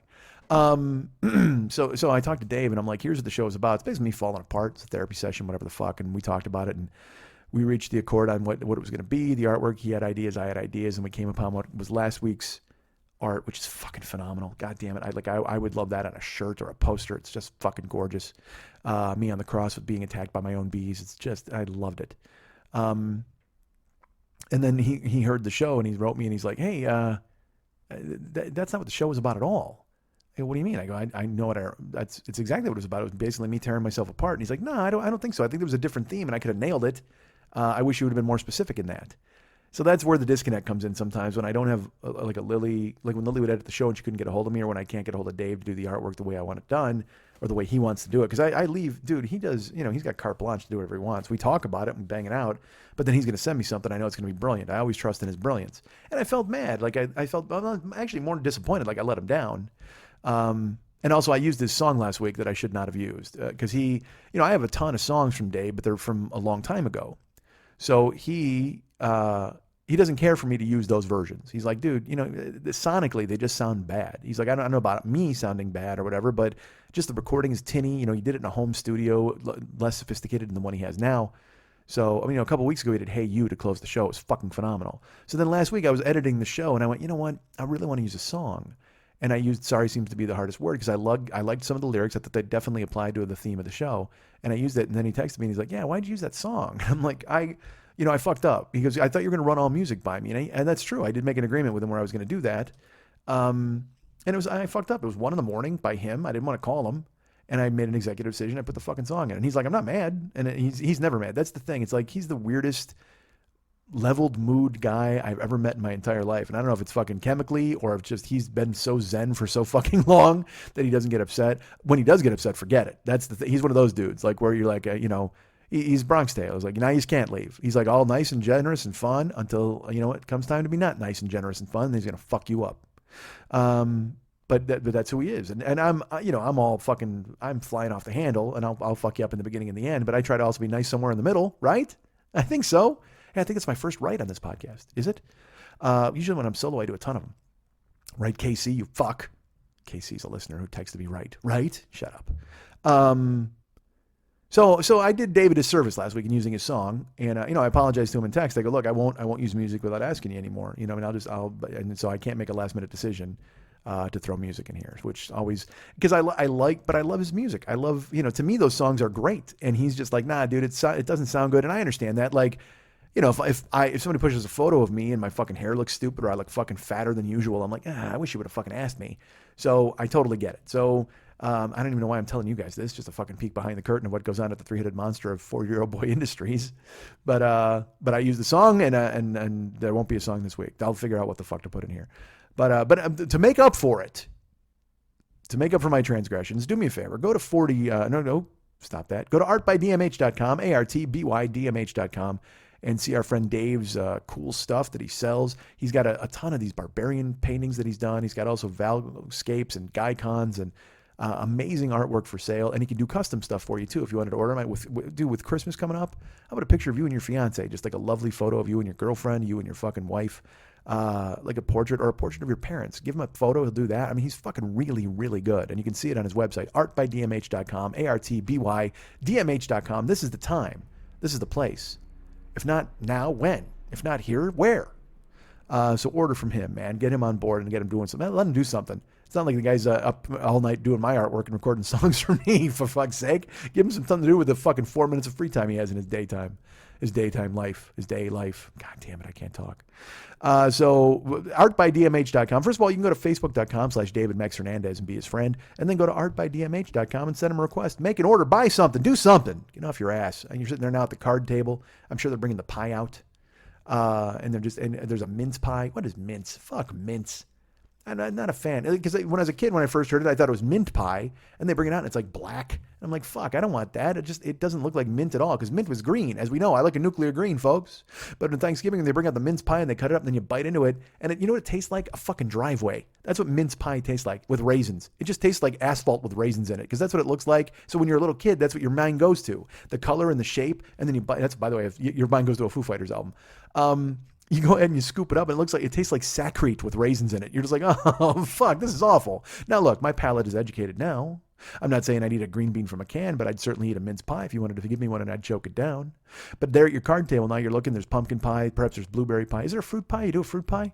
Is there a Fruit Pie the Magician? Maybe there's a show at your Thanksgiving. Maybe he comes out, pulls something out of his sleeve. Maybe Twinkie the Kid shows up.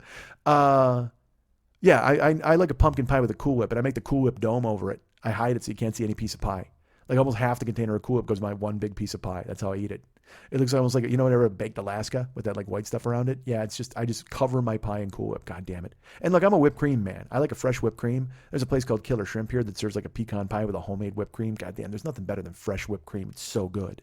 But Cool Whip also has that weird taste. Cool Whip tastes like childhood. And so you fucking bury your pumpkin pie in that and you go to work. Yes. When I was a kid, I should have buried my mince pie in that instead of taking a bite of it and going, Jesus Christ, let's go do some spackling with raisins.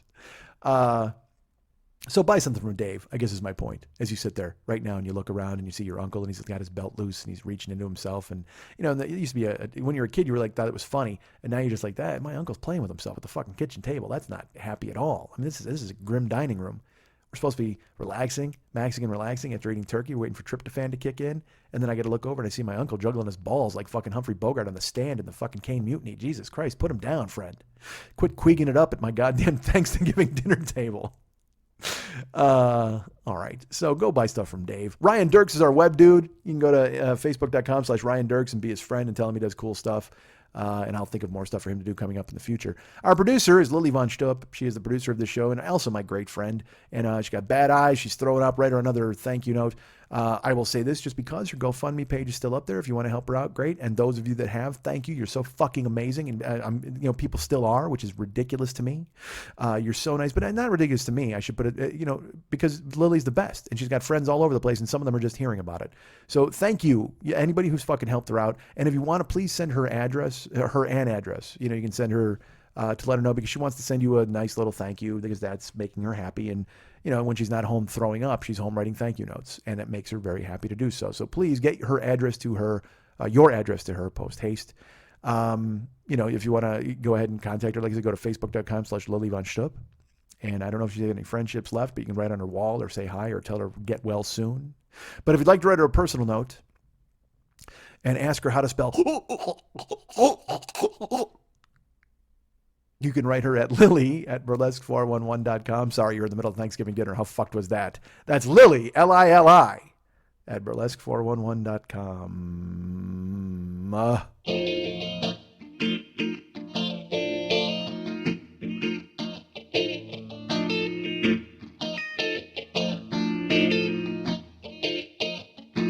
Pilgrims in America, they look like a bunch of dicks.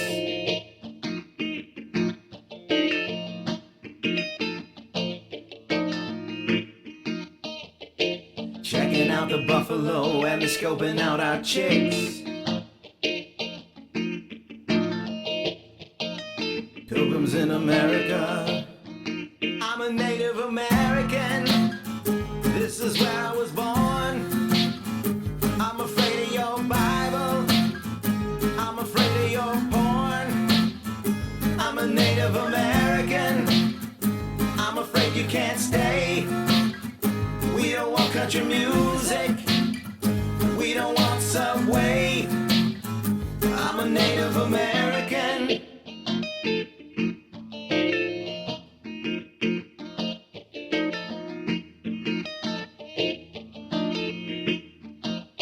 Pilgrims in America. Pilgrims wanna stay. Pilgrims wanna own all the land. Pilgrims go to Starbucks, pilgrims eat at taco stands.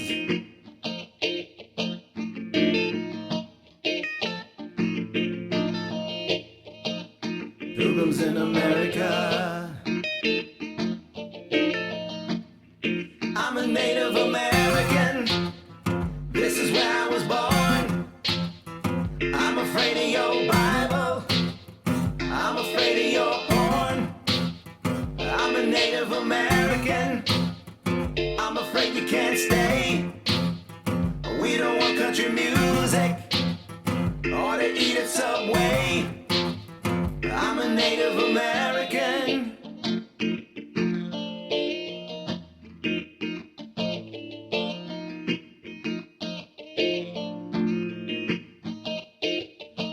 Pilgrims like selfie sticks, pilgrims like genocide. Pilgrims like Kardashians, pilgrims like Astroglide. Pilgrims in America. Pilgrims in America. I'm a Native American. This is where I was born. I'm afraid of your Bible. I'm afraid of your porn. I'm a Native American. I'm afraid you can't stay. We don't want country music or to eat at Subway. I'm a Native American. This is where I was born. You take back your Bible. We'll take back our corn. I'm a Native American. We don't want you to stay. You can keep country music. You can keep Chipotle. I'm a Native American. What is an American? What is an American? What is an American? What is an American? God is an American. Obama's an American. Or is he un-American? Want to remind you folks about the Monday Night Teas every Monday night at the 3 Clubs on Vine at Santa Monica. You know, I was in the room last night. I'll tell you a bit about that in just a second, but you know, the vibe is great. It's still a feeling in the air, but there's still something missing with our friend Lily not there, the producer, my sister, our producer, our friend, the beloved Lily Von Stubb. But still, they were holding the fort down. May Lust and Dr. Lust were there, and they were running the door. And then there was, of course, Bella Luna, who's running the lights and sound. And When I was leaving, Nikita Bitch Project was on stage rehearsing her newest act, her newest dance performance act, I guess, right? Routine. There you go. With an umbrella and to what was it? It was Queen. Lady Godiva, kind of in Fahrenheit. What the fuck is that? Don't Stop Me. Don't Stop Me Now. There you go. Okay, I'm an idiot. So Nikita was dancing to that. Well, I was a little distracted. There's a fucking hot Asian girl dancing in circles. But I watched them rehearse before I bugged out, and it was really, the vibe was nice. It was really cool. So go and buy tickets to the Monday Night Teas. Again, that helps Lily out as well. And I don't know when she's scheduled to be back, probably late January, I would imagine. But buy tickets to go and see all of the shows there and support. You can go to brownpapertickets.com and search for Lily Von Strupp's name. You can search for Monday Night Teas. And you can go to facebook.com/Monday Night Teas and see all the acts that are coming and who's going to be there, who's hanging out, when they're naked, when they're not naked, why they're naked, when they should be naked at your place. All of those naked questions are answered at facebook.com/Monday Night Teas. And go to burlesque411.com too, just because. And I think you can go to signmyboobs.com. I think Lily's still got that, as a matter of fact. I almost said Jill still has that. Jesus, I hope she doesn't have that. She should tell me about that probably. But you can go check that out. And, Lily's got, you can see her boobs and all that stuff. And also, if you donate, there's the Patreon page, there's the GoFundMe page. She sends you a thank you. There's all sorts of cool things that she's giving out. She put up a picture. I'm going to just say this. I think I mentioned it last week. After she voted, she put up a sticker on her Patreon page. She put up a photo, I should say. You should probably see it. You should check it out. It was a pretty good photo. She showed it to me and I'm just like, I can't believe that you put that online. She was like, I did. Haha, Patreon. So go be a Patreon and see Lily's voting sticker photo because it's worth it. And do what you can to send her well wishes on Facebook. And like I said, she'll send you a thank you note. So that's really nice of you guys to support her show, The Monday Night Teas, and her in this her time of need. I should warn you that, when I finish the first segment of the show there, I take a break. I got to take a drink of water. And in the meantime, my neighbor came home and he has his TV on incredibly loud. It's Racist Lou, Lou the racist bartender. And I don't know if you can hear it. Hold on, I'll try to. That's his television through the walls. I don't know if you guys can hear it or not. But whenever Jill comes here, she's astonished by it. She's like, how does he listen to it that fucking loud? I go, I have no idea. Then I say, why do you talk like me? How does he listen to it that fucking loud? She doesn't say that. But she'll be like, honey, I can't, but why is he, it's so loud? Because he'll listen to it like till 3 a.m. He falls asleep with it like that, and it's crazy loud. Let's see if we can hear it again. That's through 4 fucking walls. And it's always news. He's never listening to like music or anything good. He's always watching Fox fucking News. God, is he happy? Oh my God, you have no idea how happy he is. Yeah, I think he went out and bought a fucking football just so he could spike it every time he saw a liberal. I mean, it's just crazy how fucking thrilled he is. Even though it's not going to help him in the least. I mean, he's still going to be teaching at bartending school and whatever the fuck. And I like him generally as a guy. I just don't understand how you can feel that way. Oh, Fatty just lumbered by again. He's doing laundry. And I got to tell you, fat people have the dirtiest clothes. Oh my God, it's so gross because there's so many places for them to get dirty on your body. They hide, they crawl into crevices. You're just like, oh my God, what's that, a sock? No, I'm sorry, that's a fedora. How the fuck did that wind up in there? Jesus Christ. Ben Folds left it when he was in there doing a concert. Ben Folds left his fedora in your folds, you fuck. Ben Folds 5 in the fucking fedora in your fat folds, you fucking slob. All right, so that's not nice. That's probably not nice. I've never met this man, although he's fucking garbled at me when I said hi to him. Hi, how you doing? Sorry, got a mouthful of salami. I can't talk right now. Sorry, I'm drinking queso dip out of a fucking squirt bottle, like a sport water bottle. It's just filled with fucking cheese. Oh, lumbering. Here he goes. And, cover your shoulders. So disgusting. That thing where there's no muscle tone either. Like, I'm a fat dude, but at least I have a tiny bit of muscle tone.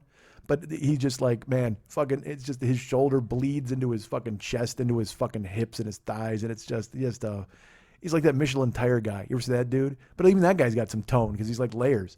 He looks like fucking 9 glazed donuts stacked on one another. This is fucking terrible. All right, so 9, I think I couldn't get that out. This guy looks like 9 glazed donuts stacked on top. Stacked. I keep saying stacked. Fuck. Stacked on top of one another. Look, if you're going to insult a guy, get it right. So please support the Monday Night Teas. That's always cool.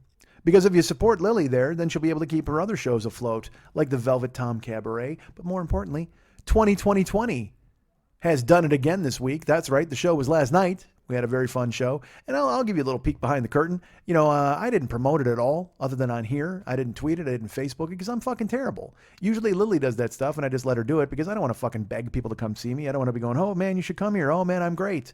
That just seems weird and useless. But I know, and it's stupid. It's a career, and that's what you're supposed to fucking do. And I know, I get it. You care, everybody cares. But I just feel dumb asking people. But it's silly. I don't feel dumb. I just feel like every day when I put the show up, it's like, we get it, motherfucker. There's a show. We want to buy tickets. We will. So then I do it once instead of like once a day, which is smart. I do it once a month. That's good promotion. So I get to there last night, and again, Lily's not. She can't come, and usually she handles everything. She pays the comics. She does all this stuff. So I read her and I go, hey, because we got to sell enough tickets to pay the comics. Because I pay the comics. I mean, I just wanted to do a show where guys got to do a longer set and they got a little bit of cash. So I texted Lily when I got there because I forgot all about it. I said, hey, what are ticket sales like? And how am I going to pay the comics? Like, is it just cash that's here? Because I mean, I don't know how any of that shit's done. I mean, I go there, I talk, and I leave. Lily handles everything. She handles the fucking tickets and brown paper and all the fucking Gold Star stuff. I don't know anything about it. I book the comics, I should say. I book the comics, then I take off. And then I just do my set. So Lily, she writes me back and she's like, we sold one ticket. We sold one fucking ticket for the show. And it was my friend Kilt Bill, who's a friend of this show. Great guy. I've talked about Bill on here many times. Bill just told me he was on a podcast last night. He did my friend Ted Lyde's Learning to Swear podcast, which I also did. Here, I'll tell you this fucking story. I don't know if I told you this. I did fucking Ted Lyde's podcast, right? And he broke it up into two parts. And he put up one in like March. I apologize. This is last year. He put up one. It was after Podfest when I did it, I believe. So he put up one in like October, and then he put up one in March. Like it was a 2-part interview, but he broke it up by like 9 months. Nobody cares. Nobody cared about the first one because it's just me. They like Ted, but then they're like, who the fuck's this guy? Because Ted's he's a nice guy, gentle soul, and he's doing a show where he's kind of really soul searching with people and issues. And then he gets me in there and he digs into me a little bit, and he's just like, God damn, you won't shut up, and you're fucking crazy. He didn't say all those things, but you could see it in his eyes. So I did that show, but here's my favorite part. Like, then he's promoting the show on Facebook, and I see this, right? There's a guy who he's like, learning to swear with Ted Lyde, or learning not to swear with Ted Lyde is the name of the podcast. So go find the ones I did and find the one with Kilt Bill on there. But he writes on his wall, he's like, learning not to swear with Ted Lyde. We've been picked up by this service and we're doing well. And a guy in the comment section writes, I really enjoyed your interview with Mike Schmidt a couple of weeks ago. That guy is ... something. Now, you know me. We all know what ... means. That guy is you fuck something. Or something else. That guy is something else. Or interesting. He might one of those fucking, one of those backhanded compliments where he's like, that guy was great, but also what the fuck? And then Ted, with an opportunity to ride in on a steed and defend his friend Mike, he writes, yeah, he's a super talented train wreck with like 15 exclamation points. Dude, what the fuck, man? Like, you can't ride for me at that point? Just say, yeah, he's great. It was a great interview. It was so good, I split it into 2 parts, and I covered a year of time in between. Oceans of time went between it, like fucking Gary Oldman would say to Winona Ryder. We've waited oceans of time to hear the second part of this fucking podcast. But he's like, yeah, this guy's he's a super talented train wreck. So then I go to the page of the guy who said that he enjoyed the interview with me and that I was something else or interesting or whatever the fuck. This guy's a producer at Fox Sports. So part of me was like, do I dry solicit this guy? Do I cold call him and go, hey, you think I'm fucking talented? Well, you should get me in because I can talk about sports. I can talk about fucking anything. And I know you make your own luck, but I don't even promote my fucking once a month comedy show. So I didn't bother to contact the guy because it seems like a shitty thing to do. I will ask your opinion. Do you think I should contact him? I mean, it's a year later, but who the fuck cares? He's got to remember me. I was ... interesting or whatever the fuck I was. But the fact that Ted told him I was a super talented train wreck, well, yeah, the guy's never going to take a shot at me now, and I'm not going to blame Ted for that. He said what he said, but the guy's going to be like, oh, he's a train wreck? Well, fuck, I got no interest in putting this guy and making him a star. Not that he was going to make me a fucking star, but you know what I mean? It was like at that point, you guys said, yeah, Mike's fucking awesome. He's great, anything. But I guess the super talented part should supersede the talented, train wreck part. Super talented should absolutely supersede train wreck, but you know how I read things. I just read, yeah, he's a, tiny letters, super talented train wreck. 1,000,000 exclamation points. So I wanted to, whatever. So anyway, Bill did that show, and I don't know if Bill's a super talented train wreck, but go get it. Go listen to my friend Bill. But he bought the one ticket for 2020 last night, so he's going to show up, and I see him in the bar, and I go, hey, look, I got to be honest with you. Lily tells me there's one ticket sold for tonight. So if the other comics are on board, we might pack this in. Because you know me, I'm always looking for an excuse not to work, which is the stupidest thing in the world because I love doing stand-up. Why would I say no? But Bill's like, yeah, whatever. I go, we'll go eat or something. He goes, cool. But I also, I'd still pay the comics and just go. Because, you know why? Because there were so many dates on the fucking road where me and Mike Toomey would show up and there'd be 3 people in the audience and the guy'd go, we're doing a show, man. Got to do a show. These people paid. And I get that, hey, the show must go on mentality, but there's 3 fucking people here, dude. You're the one who gets to sit in the back and count your $75 profit. Me and Mike have to go on stage and sweat blood for 3 people who probably shouldn't be doing anything else with their fucking time. So I never want to put comics in an uncomfortable position. If there's one dude in the audience, I'm going to shine it. So sure enough, I go into the room and I tell Bella the same thing, and I'm going to text Lily and tell her the same thing.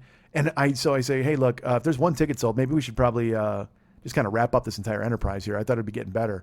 And I'm expecting her to go, no, come on, this is good. It's just we didn't get to promote this month. She just writes, yep, we should cancel 2020 for all time. You're the voice of reason. You're the one who's supposed to look at me and go, fucking shut up, dude. We're doing this. It's great. But of course, you know me. So she just writes, yep. And I'm like, oh my God, she's in a worse fucking space than I am. But luckily, Bill was there. And then my friend Jeff showed up. Jeff Laub, who I did not get to talk to on his way out the door. I'm mad I didn't get to say goodbye and thank him. But he showed up and he's like, I like you. I like Raj. I'm excited for the show. And I said, well, there might only be 2 people in the audience. And he goes, that's okay. So now I know we're doing a show. But then luckily some more people. We had like 4 walk-ups. And of course, our friend Erica came and brought her entire posse of friends, her son Eric and Christian, all these people. So we had a nice little crowd, man. And I went up on stage and again, I always forget how good I am. And I know that's no surprise to you guys if you listen to last week's show or any fucking show. I always forget how good I am at this. And I want to say something real quick. I want to thank, there's a listener named Amanda who wrote on the Facebook, the Westside 86 Jokers page. And she wrote some really nice things. And thank you. That was super cool of you. She's actually reached out to me on Twitter before too. But thanks. I mean, because again, you never know what the fuck people are going to think or how people are. And I do know a lot of you think you care and everybody cares. I hear from Jamie. I hear from, a lot of people, Zach. People write me and they're like really, really nice. And that's great. Thank you. Please know that I'm out of my head a lot of the time. I'm not always in there fucking hating myself. But I don't even hate myself. You know me. I think I'm great. But last night was a great reminder of how great I am because I went up on stage. And again, here's what I do. I dread getting, when 2021 is coming, I'm like, oh man, what am I going to talk about? I don't want to do a normal act, but I also don't want to just talk. I want to go ahead and have discipline and write jokes. And then I wind up being funny and charming and getting through it and doing 20 minutes of funny stuff and making people laugh. And then I bring up the other comics and I go, all right, next month will be different. Next month is never different. I always wait until 5 o'clock the night of the show and I go, man, I should probably start to think about some stuff. And then I just do what I do and I'm lucky that I make it work. So last night was one of those nights. There was a guy, he was a stranger, and he comes in, he pays, he sits by himself in the front row, and that was it. I talked to him, and I wasn't picking on him. This is my favorite part. Like, I genuinely asked him questions, he genuinely answered questions, and I was funny, and I made fun of him, but he laughed. I wish I had the confidence of this fucking guy, because he just breezed in. He was waiting for a Tinder date in the other room, and he said, I'll just catch some comedy before she shows up. He pays the fucking cover charge, he comes in, he watches me. I talked to him, my whole 20 minutes is talking to him. And busting his balls and making fun of his name and his clothes and his sweater and having a fun time. But he's laughing back and forth and he's genuinely confident where like he didn't like if it was me, I would have been like, dude, what the fuck are you doing? Like, do your act. Like, why are you bothering me? And who cares about my socks? But he was just like, no, man, I like these socks. No, I like this sweater. It's not bad. Come on. And he was super, his name was Sage, which of course I made fun of that for 9 minutes. But just to be, that's what you need is the confidence of a guy named Sage. That's all I want to have the rest of my life. I just want to have the confidence of a guy named Sage. 32-year-old man out for a Tinder date by himself, living the single man life, feeling good about himself. I just want to carry that into my relationship. I just want to be confident and happy. That's all I want to do. I want to carry that into my life, my whole life. I want to be Sage. God damn, I want to be a Sage guy. But it was really fun. And then I brought up Raja Michael. She did a great job. I brought up Raj Desai, and he was terrifically funny. He did a joke. I won't give it away because it's his joke, but he knew how funny it was going to be. This is a cool thing to see if you're watching comedy. If you see a comedian start to kind of smile, like he knew what he had locked in the chamber, and he started to do the setup and stuff, and he started to smile to himself, and then he delivered the punchline, and it got a huge laugh, and he knew, and even he laughed. Because I laugh on stage. And it's probably obnoxious to some people, but I don't give a fuck. I'm having a good time. But some comics are like, you should never do that. You should never laugh at your own bits. But you could see Raj was going to enjoy this so much. He was winding up on it, and he started to smile to himself, and he knew what he had in the fucking chamber. And then when he fired it and it got the big laugh he expected, he even laughed after. Kind of chuckled to himself like, yeah, fuck yeah, I'm good at this. It was pretty neat to see. And I miss that because I don't go out and do enough stand-up anymore. So now, as I who do all the time, I vow to you, I will spend the next couple weeks and I will go to shows and I will try to meet comics and network and get some new people for 2020 because I'm trying to have new people every month, as you know. Well, I've not had a repeat yet. But I want to find new blood and I want to find young blood and old blood. I want everybody to come in. I want it to be a fun, roasty vibe, and I want you guys to come out to the show. So the next 2020, tickets are on sale now, and they are at, 12, let me think. December 21st, I think. Yeah, I think it's December 21st. No, it was November 21st. It's the third Monday of December, so I guess I'm going to have to pull up a calendar. Hold on, I'll double check, because why not? I don't have a producer who can do those things. It's only me doing this stuff. Can I pull up the calendar while I'm recording with the blue lines? I think I can. It is December 19th. So, hey, December 19th, that is the time and the place, and where you should be is at 2020 at the 3 clubs on Vine at Santa Monica. Tickets are available now at Gold Star for $5, at Brown Paper Tickets for $10. But go ahead and pick up those tickets and have a good time, please. Come out and join us. I know it's me. I know it's the very funny Barbara Gray. She will be joining me, and I need to find a third comedian. I will know hopefully by next week, because I'm going to start sending out some feelers. It's a holiday week, so it might be hard to get in touch with people. But I had some names of some people before. Some people have turned me down. Some people have been out of town.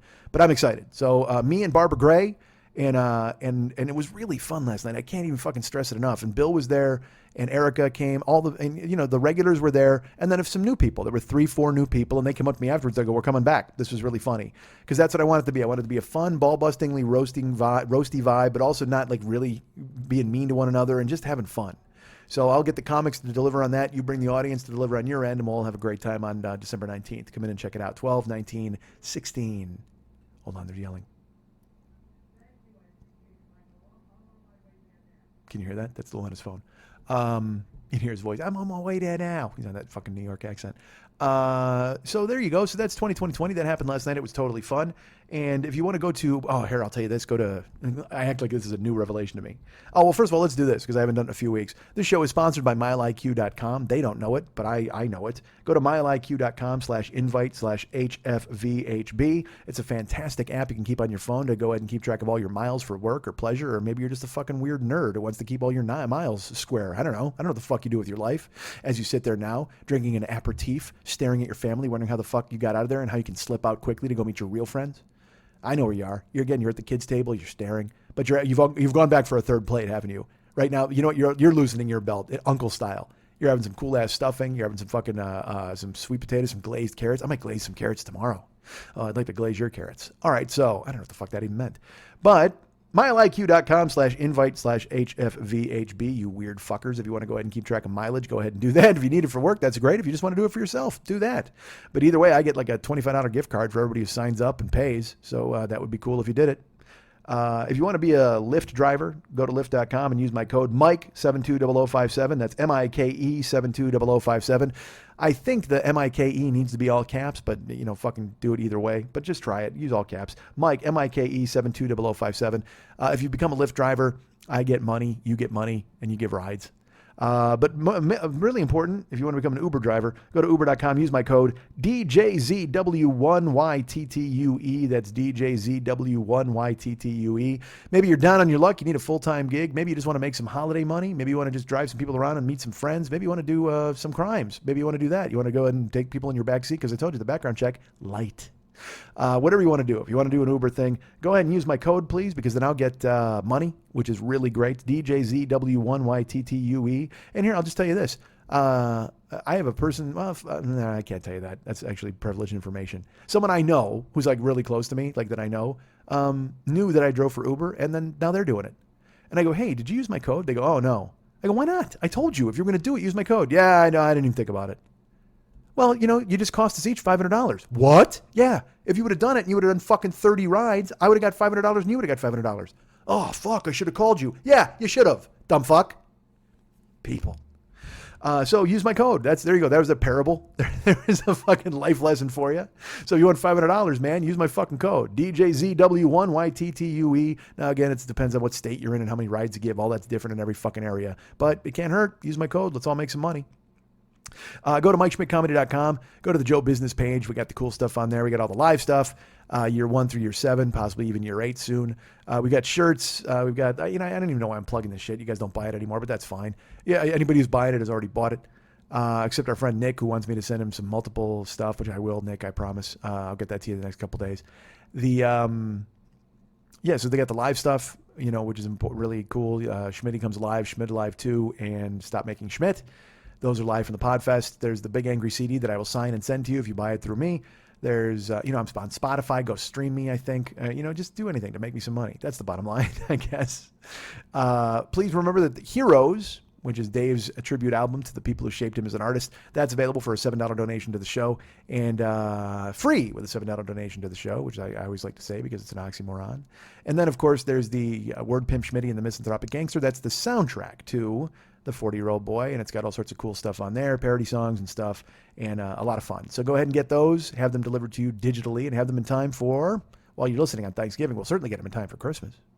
And then on Christmas morning, when you got your earbuds and you're sitting at the kids' table for Christmas brunch, you can listen to that cool shit. That's fucking fantastic.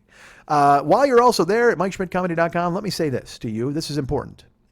The Amazon link is something that you guys are using quite a bit. Maybe you're not buying merch, but that's okay because you already have bought merch. But if you want to use the Amazon link, I would really love it. By the way, I talked about my Amazon link buying a bed last week, and I got told by people, hey, dude, don't use your own Amazon link because they will kick you off the platform. Thank you for letting me know before I bought that fucking bed because that would have sucked. So I'm glad I didn't do that. So thank you for the lesson, too. Our friend Gio wrote me, and our friend Alan Evil wrote me some stuff. So thank you, everybody who warned me against doing that. But here's the thing. Use the Amazon link, and there's a reason I mention it now. I mean, I mention it all the time. You know, they get money, we get money, you get stuff. That's perfect. And so please always use the Amazon link. You have been, and it's been really cooking, and I appreciate that very much. But Cyber Monday is coming up, as you know, Cyber Monday. And what I'm actually going to try to do this weekend, I think, I'm going to actually try to build the store a little bit to put in like Amazon specials because I get extra money if I sell. Like they send me emails all the time. I just fucking ignore them. They're like, hey man, try to move this, try to move that, try to move this, put this in your store, and if you get a special 12% bonus or whatever the fuck. I don't even know. So what I might do, I always threaten to go in there and fucking monkey with the store and make it look better because I made it black and red, and I gotta admit that's daunting. It just doesn't look good. So I'm gonna go in and try to spruce it up a little bit this week maybe, because Jill's got to work sometime, so I'll have like 12 hours to myself. So I might go in and dick around with it this weekend, and then you can use the store for Cyber Monday. Do me a favor, write me if you hear this because you're listening on Thanksgiving right now, and maybe you need some bromo seltzer. Maybe that's what you need. I don't even know if they fucking sell that anymore. But maybe thinking to yourself, you know what, I could use some Tums. Write me and I'll put Tums in the store, and then you'll go ahead and buy them on Cyber Monday.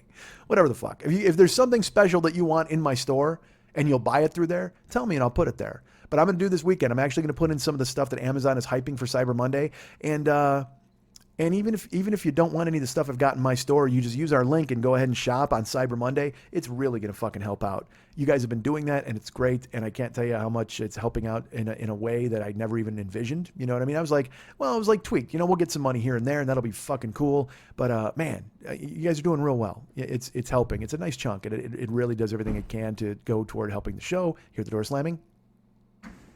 Maybe you did or didn't. He's done. He's leaving. That's not the fat guy, by the way. Actually, that was the fat guy. He just tumbled down and he broke all the concrete. All right, so please use the Amazon link, particularly on Cyber Monday. And I'll try to do my best to have the store spruced up and looking good for you when you get in there and shop around in our store. And then also get through and just go and shop on regular Amazon. And, you know, they get money, we get money, you get stuff. Again, perfect arrangement. And I want to thank you guys. Well, first of all, let me thank two specific guys. Again, Mike Waldbillig, who sent the Temple of the Dog tickets. I'm sorry I did not get to use them. I feel like a dick. I haven't even opened the envelope. I can't even fucking bear to look at where the seats were. I'm so fucking frustrated that I couldn't go. But Mike, you were so nice to think of me. Thank you so much. And I want to thank our friend Matt Henshaw, who sent me a couple of books. He sent me, and I don't have the books handy because I put them on the other table. He sent me a David Foster Wallace book, like a small one. That's the second David Foster Wallace of the day. It's a tiny book that they made of a commencement speech he gave at a college, and I've already read it once, and I may read it a couple more times. I liked it very much. I guess it's about teaching compassion, and I read it. It's about teaching compassion, and it's very interesting, and in his David Foster Wallace-y way. And then he gave me a graphic novel done by the guys who did Wonder Chosen, and I haven't opened it yet because I don't feel like summoning demons. I can't even imagine what the fuck they put in book form. I've seen the show, but whatever they put in a graphic novel, it's got to be some sort of fucking Book of the Dead, but with like fun pictures of rabbits. I bet.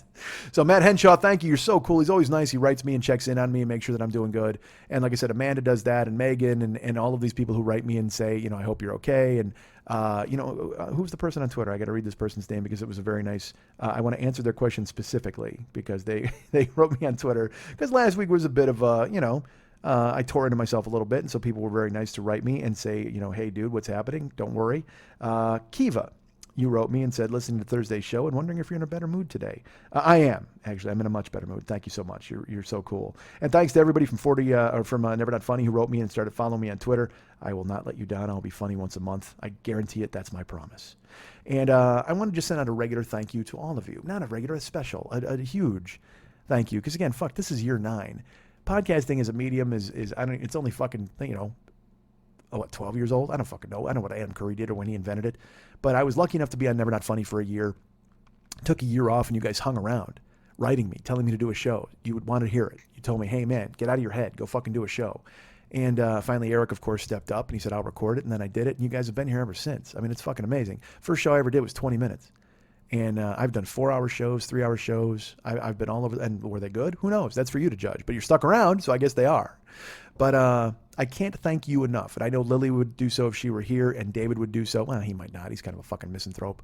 But but I'm sure he appreciates all of your kind words and your good things, and not like I do though. I mean, I don't want to make it a contest, but I mean, this is my career. This is what I have. I mean, I'm a fucking Uber driver. I live in an apartment. You know me. I tell you all the time. I'm just like this dude who the one thing I do extremely well is talk and be funny. And you guys are giving me the knowledge that I'm still good at it. You're heartening me with knowing that there is still an audience for it. And you're letting me know that I am not wasting my time by pursuing something that I've been pursuing my entire life, that eventually at some point. Now, look, I don't know what the arbitrary endpoint of this is. I don't know what success means. I know it'll mean be able to pay my bills on time and not have to beg you guys to buy shit from Amazon, probably. And I pay my bills on time. I'm not slacking. I mean, I'm doing okay. I make a living, but I don't want to do okay anymore.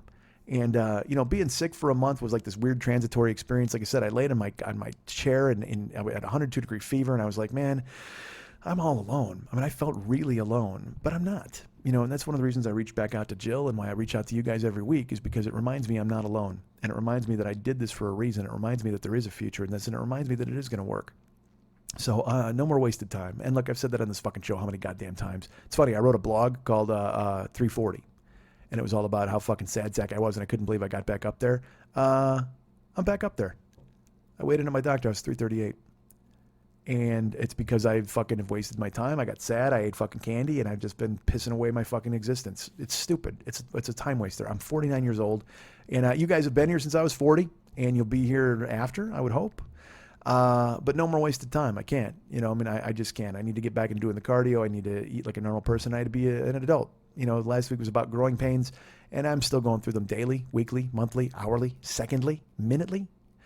But we go through them together. And I thank you guys for being there for me. And I thank you guys for being there and reminding me that you care and everybody cares. And please know that I have the same exact sentiment toward all of you. I care about anything and everything that you guys do. If you want to contact me just to shoot the shit, or you want to talk, or whatever, you want to have fun, or if you're in town, look me up. If I'm in your town, tell me to look you up. And we'll hang on. It might be an awkward dinner. It might be a fun dinner. It might be a cool baseball game. It might be a weird coffee. I don't fucking know. It might be a weird coffee. God knows you want to have a weird coffee with me, right? Everybody out there's like, God damn, I can't wait to have a weird coffee with Mike. But the point is, thank you. Thank you from Lily. Thank you from David. And thank you from me, especially because I can truly speak for me in telling you that you have convinced me that I should keep doing this. And you convince me every week with your feedback. And you convince me every week when I see the download numbers that there are people out there who care. And people out there who want to hear what I do. And I'll tell you, last night was a real confidence booster because I was fucking charming and funny and great. And I had fun with the guy. Because the thing I used to hate, I used to dread going into the crowd when I was a stand-up. Because I was just going to nuke you. I mean, I wanted to do my act. And if you talked to me, I was going to fucking bury you. But last night, I had fun talking. I had fun talking to the guy, and we got along.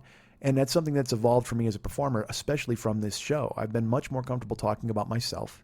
And that leads me to be much more open on stage, and leads me to be much more open in hearing from people on the stage and not just fucking ethering them immediately and trying to get them not to bother me. I'm interested. I'm engaged. And it's thanks to you guys who've shown me that there's reason to be that way. So, hey, happy Thanksgiving. I hope the corn went down smooth. I hope you avoided the mince pie. And I hope the turkey's great tomorrow with sandwiches. Oh, here's what you got to do. You got to get a fantastic bread. There's this French peasant bread that's made at a bakery by Jill's house. And we get that. And you get a fucking Hellman's mayonnaise. And you got to go thick on the mayo. I know mayo usually is gross. But you go thick on the mayo with a fucking turkey sandwich. You just put dark meat and white meat on there. And you just salt the fuck out of it. Now, if you want to throw a tomato on there, I'm not going to argue with you. If you want to put some avocado on there, I'm certainly not going to sit down and have a discussion with you. All of those things would work great. But for me, the best turkey sandwich is literally just fucking mayo and salt and turkey. I do love an avocado. I do love a tomato. I'll probably spice it up this weekend. I might throw a little cheese on there, maybe. I was talking about possibly doing some leftover turkey tacos, making a little cranberry relish, possibly throwing that on there with some tortillas. That would be delicious. But then the old school, I don't even give a fuck about the meal. The meal's great, but the old school turkey sandwich for the next 3 days, dude, fucking perfect French peasant bread. It's kind of thick, a little dense, got some chew to it, and a fucking heavy coating of Hellman's mayonnaise on either side. Best foods if you're on the West Coast. Best in the West, but Hellman's in the East. You got to go that, and you got to go just fucking hardcore white turkey with some fucking dark meat sprinkled in just for fucking a little unctuousness, a little flavor, and then you salt the fuck out of it, and you cut it diagonally, and you just go to work. God damn, there's nothing better. I know you're thinking to yourself right now, Mike, stop talking about a sandwich. I just ate an entire fucking Thanksgiving meal. I'm so full. Bullshit. In an hour, you're going to go, fuck, I'm going to totally make that sandwich. Ma, do we got any avocado? That's what you're going to do? Go right now. Yell it. Ma, do we got any avocado? I'll wait. And if she doesn't have it, she's going to be like, what kind of fucking weird Thanksgiving are you having these days? Just go, hey, you know what? My buddy Mike says it's cool.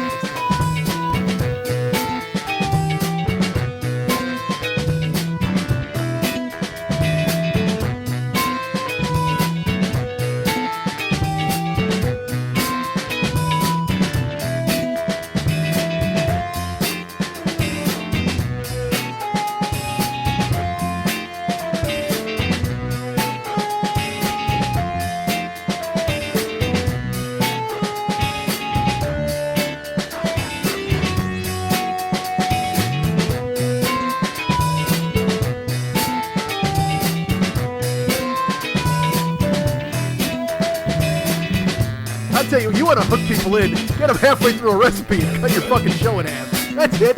Do an hour about stew and then bail, get on a plane, and then come back and revisit it 2 days later, because that's the most important stew in the universe. Were there noodles or rice involved? Stay tuned!